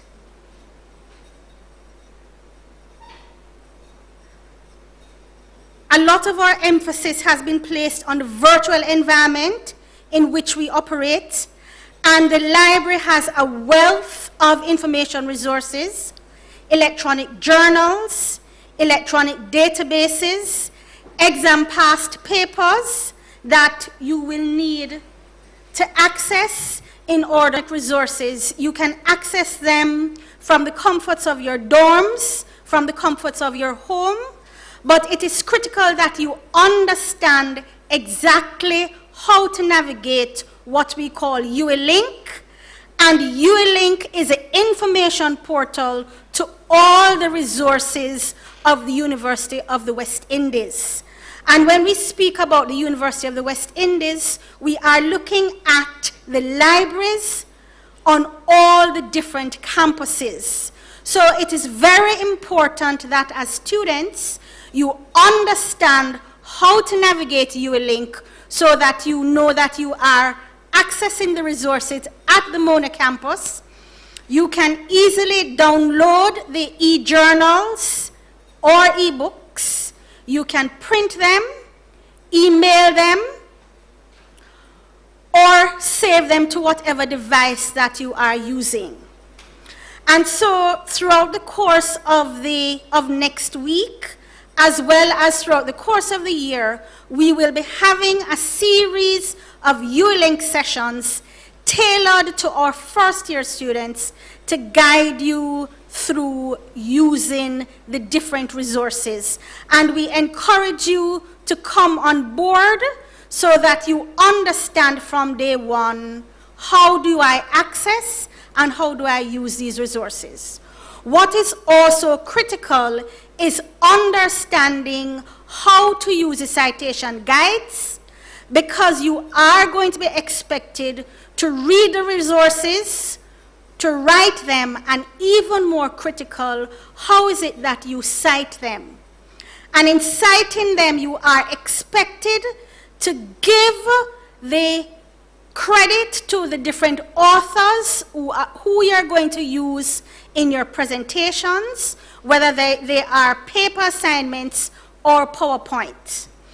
We are in the age that information comes to us in different formats, and whatever format you use, it must be cited. Each faculty may have a different style guide, and so what you need to know from day one, which style guide am I expected to use. The library will walk you through how is it that you do your in-text citations. We will walk you through how is it that you prepare your references. Although you may not spend as much time in the library, from time to time you email them to us, we will look at them and we will guide you on the path that you're to take, because citations are going to be a critical component, and you cannot escape it. Exam past papers are also very important for some of our students. They are also available for use on the library's website. And so during the course of the year, we're going to invite you to journey with us. We're going to invite you to participate in our U-Link sessions. We're going to invite you to use the Ask a Librarian chat, which is available on the library's website. It is real-time Mondays to Fridays from 9 a.m. to 7 p.m. There are always 2 staff members manning the chat. And if you are a late night person, at 11 o'clock in the night, you go on the chat, you send us a message, we will respond when we are up and running in the morning. We know that some persons are going to have difficulties finding information. We may not have everything that you need, but if you advise us, we will get it for you. And so what we're going to do is to encourage you to follow us on the various social media platforms and see what is trending in the library. When are the various information sessions available, and be a part of them. The library also has what we call Hall Librarian liaisons. I'm the Hall Librarian for Rex Nettleford Hall. So if there are any students from Rex who are having a problem, you need help, you reach out to me. I'm your first point of contact. I will help you. And so as we look forward to a new and exciting academic year with different norms, remember that the library is your partner. The library can make a difference in the class of your ward, but you need to come on board.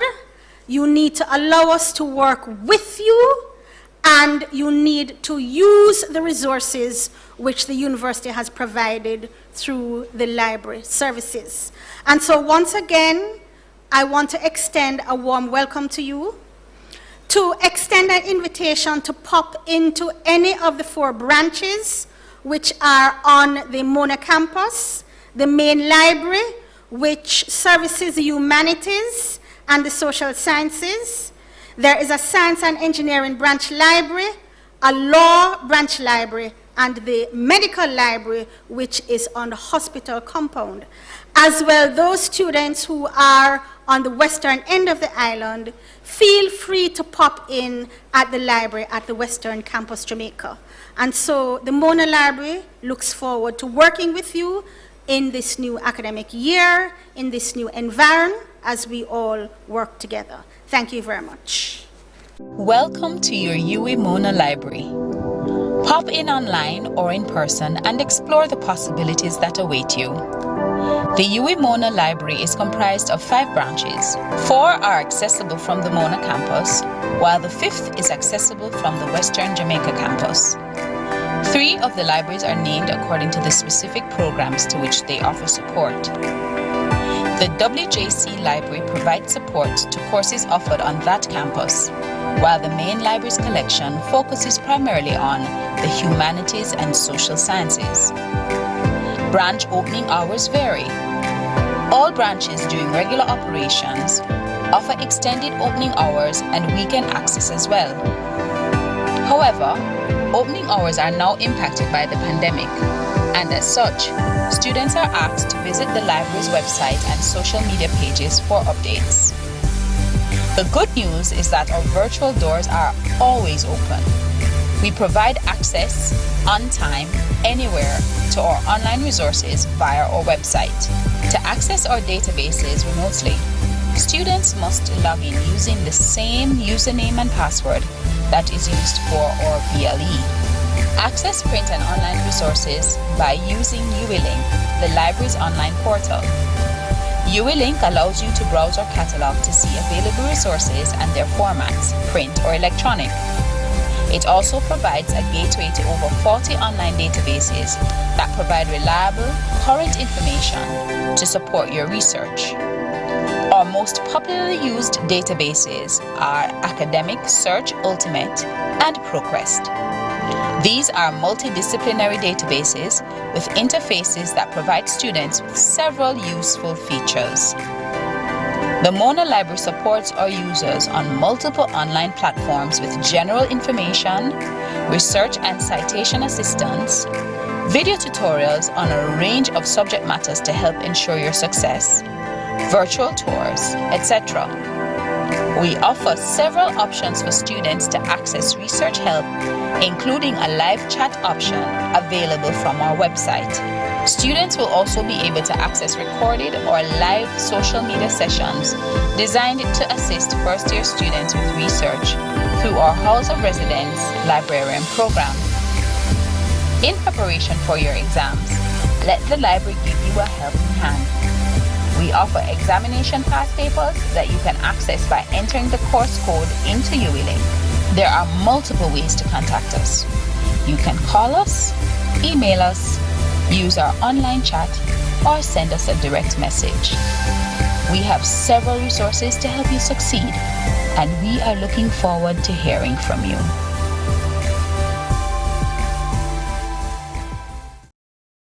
Hi all, I know we're getting restless. I see the comments. We're on our final stretch.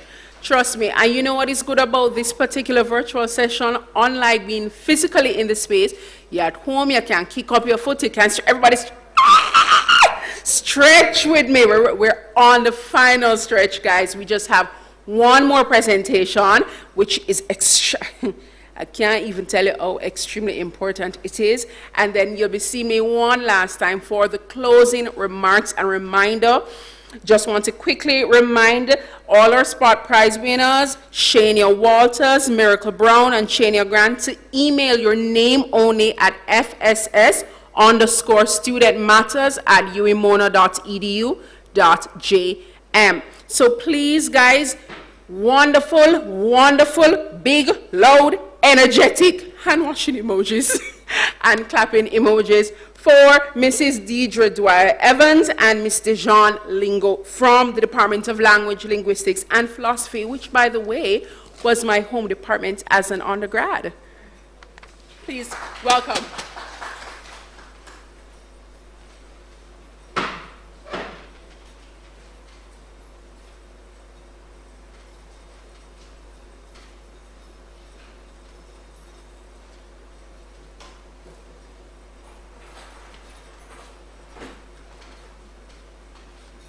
Good afternoon, everyone. I am giving myself a test, and you a little test as well, because I am not going to give you any of those additional resources that you may have become accustomed to in the virtual world. I'm not going to show you a PowerPoint presentation, a video, anything. Let us see if I can engage you enough simply by speaking, because we are going to be faced during the semester with things not working sometimes, but we must forge ahead nonetheless. Now, the English Language Foundation courses are, as was said before, critical to your being prepared to undertake all your core courses here at the university, because we want to engage your critical thinking skills and we want to enhance your communicative competencies. And so, just as Dr. Shields said earlier, you are going to be expected to do quite a bit of reading, but you're also going to be expected to engage with your peers and your instructors in a very meaningful kind of way as we seek to build meaning together and as we try to ensure that we have graduates who are ideally situated for the 21st century and to be successful. I just want to help to eliminate some of the confusion that students often experience when they come in to register for the foundation courses. I am speaking to the foundation course found at 1013, titled Critical Reading and Writing in the Social Sciences. This is a 3-credit course, and it is imperative that students of the social sciences and gender and development studies do this course as long as they meet certain requirements. If you have a pass or 1 in the ELPT, that's the English Language Proficiency Test, then you are eligible for sitting found 1013. Or if you have a grade 1 in CXC or CSEC English A, you are eligible for sitting found 1013. Or if you have a grade A in GCE English Language, that's for those of us who are older, you are also eligible for sitting found 1013. Or if you have a grade 1 or a grade 2 in CAPE Communication Studies, then you are also eligible for sitting found 1013. So hopefully that is clear for everyone. For those who are, we offer the course in both semesters. So in semester 1, the students who are eligible to sit are those students in the social sciences, including students of MGMT 1002, who will need this course as a prerequisite.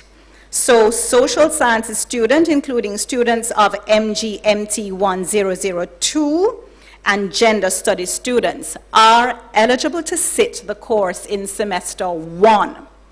In semester 2, any repeater and social sciences or gender studies students who did not sit the course in semester 1 are then eligible to sit in semester 2. This ensures that all first-year students actually are able to sit, as is required, this English Language Foundation course in the first year of your program.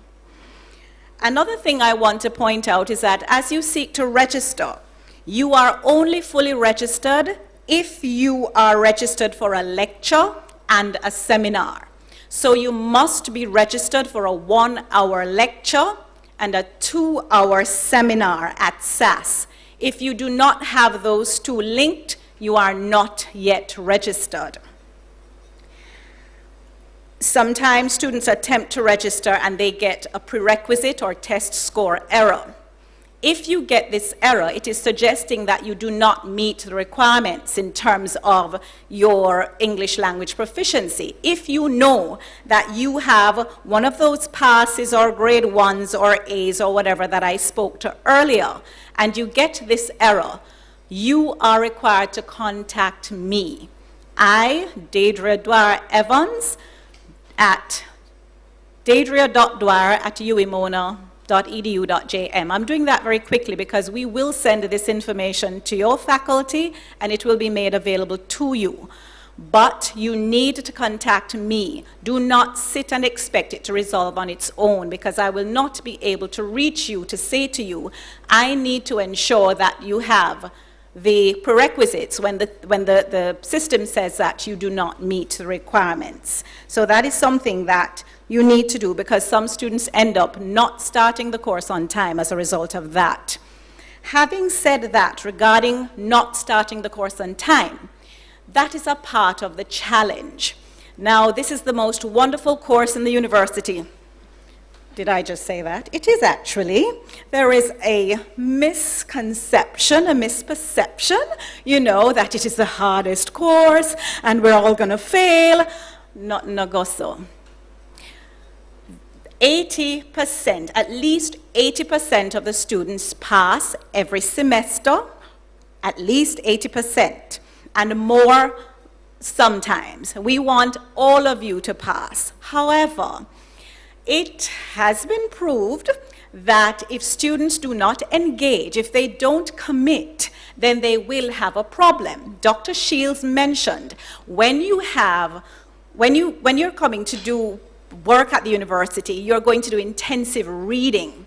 In this course, you're going to need to do intensive reading and writing. You have 3 contact hours for the week.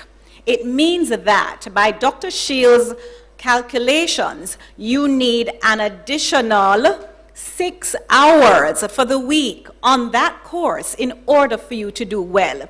We were a little bit lenient because we normally tell you if you do an additional 3 hours, you're in a safe zone, because those seminars are really workshops where you do a lot of the work. So I want to encourage you to be serious about timetabling, be serious about committing to doing all of the courses that you have to do, allotting equal time every week to them, and not privileging any one course over the other. That is important for you to remember. The department in charge of this course, as you see on the screen, is the Department of Language, Linguistics, and Philosophy. So if you have general questions, you can ask them. However, if you have any questions specific to Fountain 13, as I said before, for now, I am the person you will contact. However, when you have registered and you have access to the course site, you will know who your instructor is. You will have all sorts of information about what you need to do. So the first line of communication will be with your course instructor, your seminar instructor. If the instructor fails to satisfy whatever issue you have, then you come to me, the coordinator. If that fails, you need to go to the head of section, who is Dr. Carmenita Jones. Again, you will get that information. And if that fails as well, you go to the head of department, Dr. Ingrid McLaren. So we have processes through which you can go to ensure that your needs are satisfied. Another thing, please be prepared to start jumping in and engaging in the course come next week. We will have a period of orientation online. So you will be expected to interact with your peers, and you will be expected to interact to a lesser degree with your instructors. Come the week of the 11th, we begin classes. It means that both lectures and seminars will begin in the week of the 11th. You cannot afford to start the course late. This is when you get left behind. It's what we call an incremental course. So every week we build on what was done in the previous week. So if you miss out, then you will have a challenge. We are aware that we are in a new dispensation. We are online, we are virtual, we are remote, we are sometimes synchronous. It means that all of us have to make more of an effort to learn together. On the course page, we have provided, or we will provide, all of the assistance you need. Remember too that in your seminars, you'll only have 20 students in a class. So the lecture is big, but you have 20 students in your seminars. It means that your instructors will know you by name. You cannot hide. We will hunt you down. We will call you. We will message you. We will interfere in your lives as long as it is something that is going to help you to do well. We understand that we all have challenges, so if you have a particular challenge, I'm asking that you let us know early so that we can try to assist you, accommodate you. If you have challenges with your internet and all of that, we are also making provision for that. When you go to the course site, you will see what we call a course guide that will have the course from beginning to end, all 13 weeks. And so you can download that and have that ready in case you lose connectivity, because we do not want to lose any of you. I am going to stop here because when you get to the course site, there will be far more for you to see, read, look at, and I also promise to get you a couple of testimonials from students so that you can know really what is expected of you. And I'll ask my colleague, Ms. Lingo, to come and tell you about Fountain 19. Thank you. Okay, so Mrs. Dwyer Evans gave you a mouthful. Good afternoon, scholars in training, because that's who you are, scholars in training. So for Fountain 19, the requirements are if you have done the ELPT test and you received a 2, then you would be eligible for Fountain 19, which is critical reading and writing in the disciplines. So all students from all faculties do Fountain 19 as long as they do the ELPT and they receive a 2. If you have not done the ELPT, then you will not be eligible for Fountain 19. It's a year-long course, so it is worth 6 credits, so you will register in semester 1 and also in semester 2. So for semester 1, in order for you to be fully registered, you need to register for 1 hour of lab and a 2-hour seminar. That's for semester 1. And for semester 2, you need to register for a 1-hour lecture and a 2-hour seminar.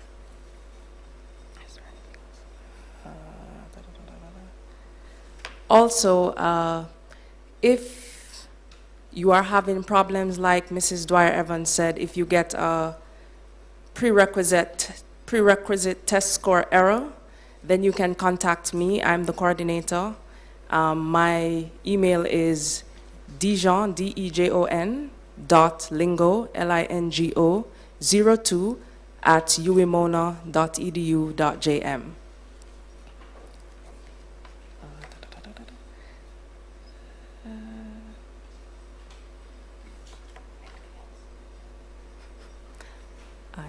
Okay, so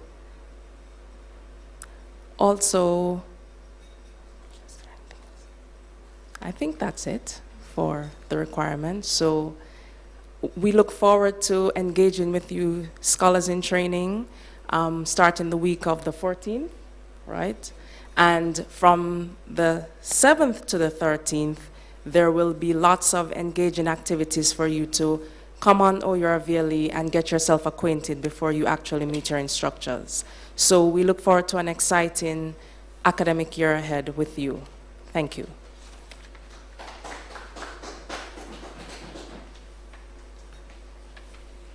All right, we've made it to the end. I know your brains are on information overload, but guess what? The more you use those muscles, the better they become. And then when you start going into your 3+ hours in your labs and in your postgraduate classes, it will seem like a breeze. And you know, these office meetings that go on and on and on when it could have been an email, and you find out it's a meeting to schedule a meeting about an upcoming meeting that could have been a meeting. So, thank you so much, guys, for joining us. I know so many of you are still online. We thank you. I just want to give us a few reminders as we go out. Now, guys, I know a lot of us may be overwhelmed with some questions that seem to be unanswered. But remember, this is just day 1. Everyone was emailed a very detailed registration and academic advising schedule that should be in your inbox, and it will give you all dates. But just some quick reminders as we go through. Tomorrow, we have the orientation for the Department of Econ, for MSBM. Econ will be 9 to 10:30, and they will give you further information about your individual disciplines and units going forward. And when you again will meet, Mona School of Business Management will be 11 to 12:30, and they will give you further information. That's tomorrow, beginning 9 a.m. On Wednesday, you will have the government and the sociology, psychology, and social work department, 9 to 10:30 for government, and 11 to 12:30 for SPSW. Guys, go to those. The links were provided. The Zoom information was emailed to you for those that have those, and all the queries and questions. Guys, please remember, right? Any further queries or questions, or if absolutely necessary to come in, you must call or email an appointment time. This is for your safety. If you want things that we want to be far, don't even think about we, think about yourselves, right? So it has to go through proper channels and proper order. All right, so check those attachments. The email is there for you. Remember, FSS at FSS UE Mona on all our social media handles, live chats on our website, www.mona.ue.edu/soci/. All right, so we've come to the end.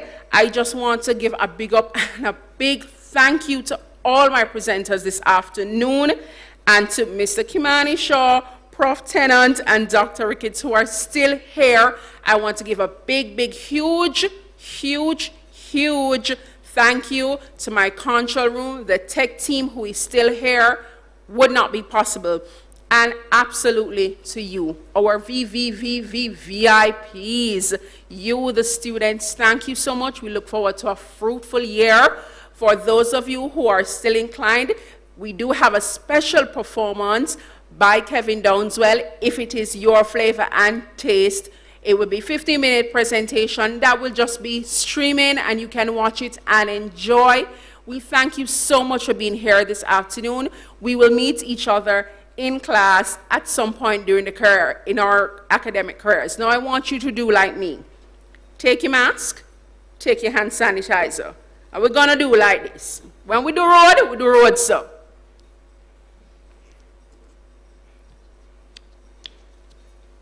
Yeah? And if we absolutely must hail somebody, we hail them. So give thanks, I thank you, good afternoon. Hey, this is Kevin Downswell, and I just want to take the time out to honor and to big up the Faculty of Social Sciences right there at my alma mater, University of West Indies. I pray that this be a blessing to you guys. Love. Don't let your light, I see your light, keep on shining bright. I know it's dark out there, keep on shining.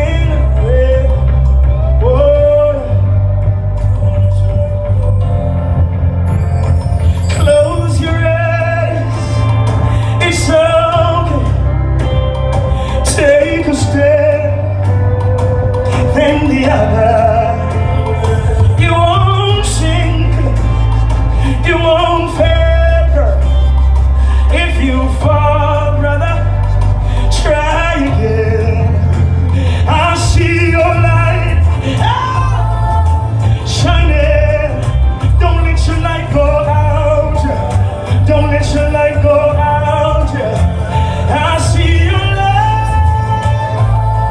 No. Don't let your light go out, brother.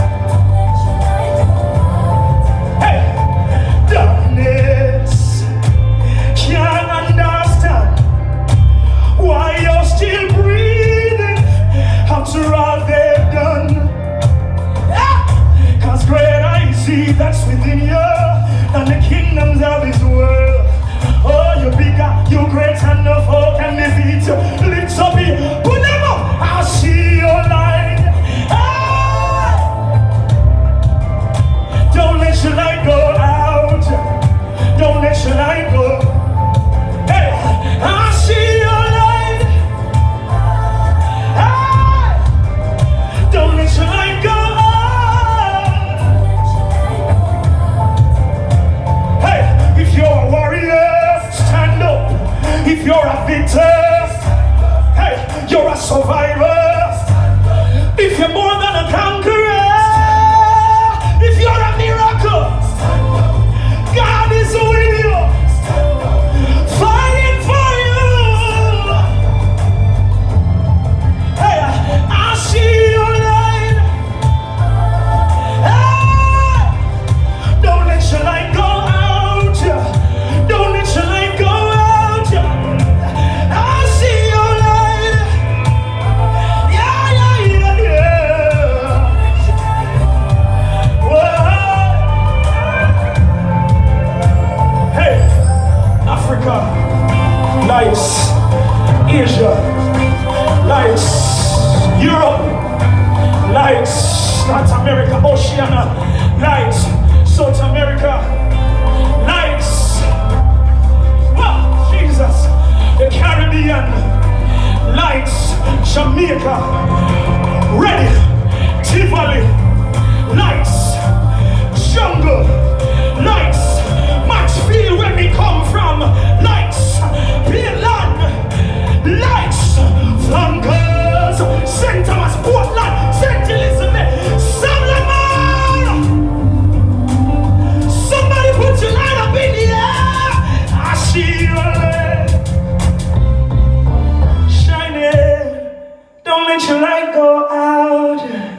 Don't let your light go out.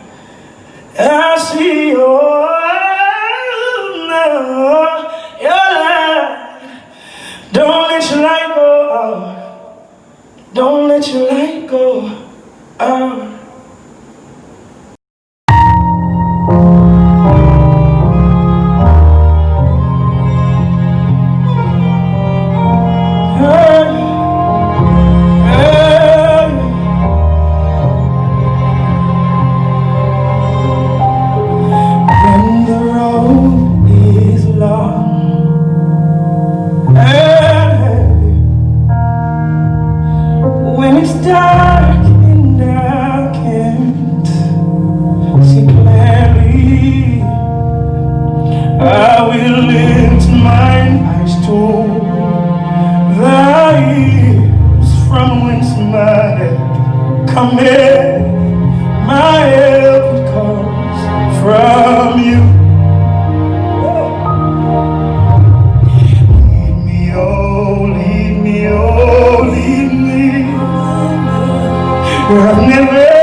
Let me just big up all my UWI people. Let me just big up all you guys. It's a pleasure being a part of this, being here to just bless you, to lift your hopes, lift your faith, lift your trust in God. Let's make you know that, hey, it's a tough, rough season, but we're going to get through this. With God, all things are possible.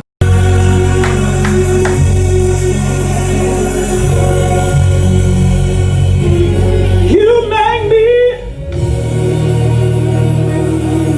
so just lift your hand up in the air for me. Put your hands up in the air.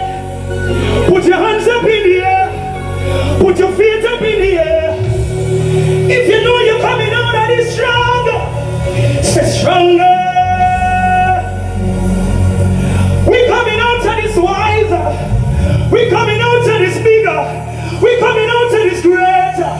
We're coming out of this in the name of Jesus. So I want everybody that's watching and listening right now to get up on your feet for me and get the praise high, get the praise loud, get the praise warm. Everybody ready, ready, ready, ready, ready. Let's go!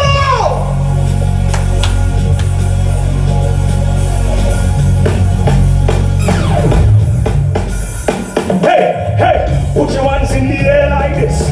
Put your hand there. Put your hands in the air. Put your hands in the air. Oh, no, no, no. Hey, let's go. You're my creator.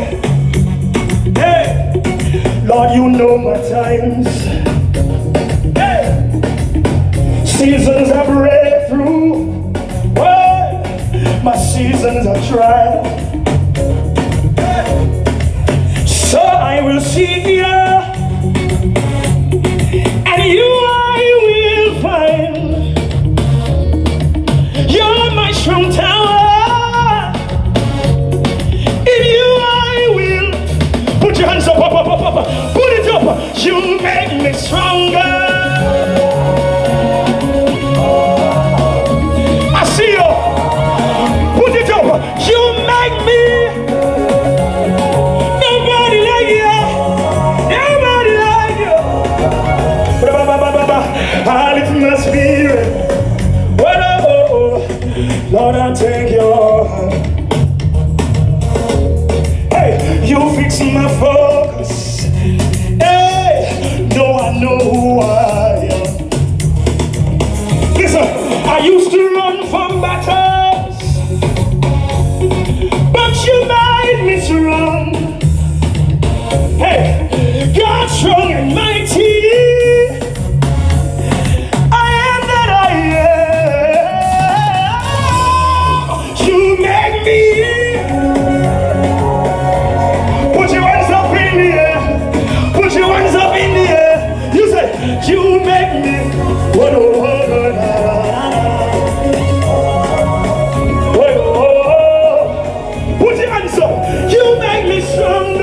Wiser, better, greater. Greater is he that is within you than he that is in this world. Hey! I love you. God bless you. Enjoy, enjoy, enjoy the rest of your session. Enjoy the rest of what you're doing. Love you. Big up, big up. Big up family, big up to all the young people out there watching. Love, whoa, whoa, play, play, play. Puerto Rico, usted me hace más fuerte.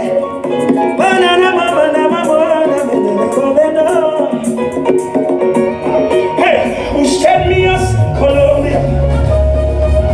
Spain. En español, usted me hace más fuerte. Everybody put your hands up in the air. You make me. Oh, I want to hear you say. I see somebody walking back in the darkness and say, yo, you don't intimidate me anymore. You don't intimidate me. I'm gonna get through this. I'm gonna get over this. I'm gonna get past this. Yeah, yeah. My God.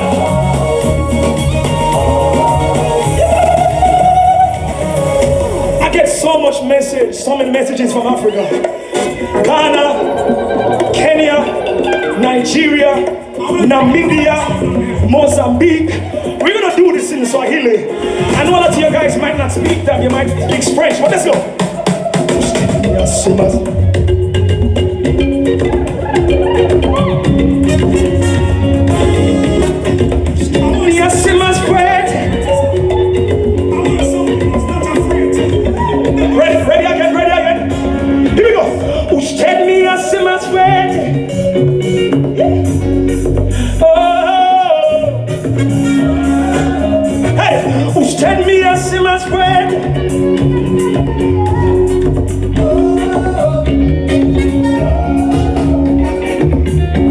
I'm actually singing the Spanish over the Swahili. Yeshu Fania Mimi Guvu. Hey, Yefania Mimi and Guvu. That's it. Let's do it right now. Let's do it right now. Put you on some you make me. Somebody help me worship. Somebody help me pray. Yeah, yeah, yeah. I love you. I love you. Heads up. Shoulders up. Knees straight. Step into your destiny. Nothing will hinder you. God is with you. And if God before you, who can be against you?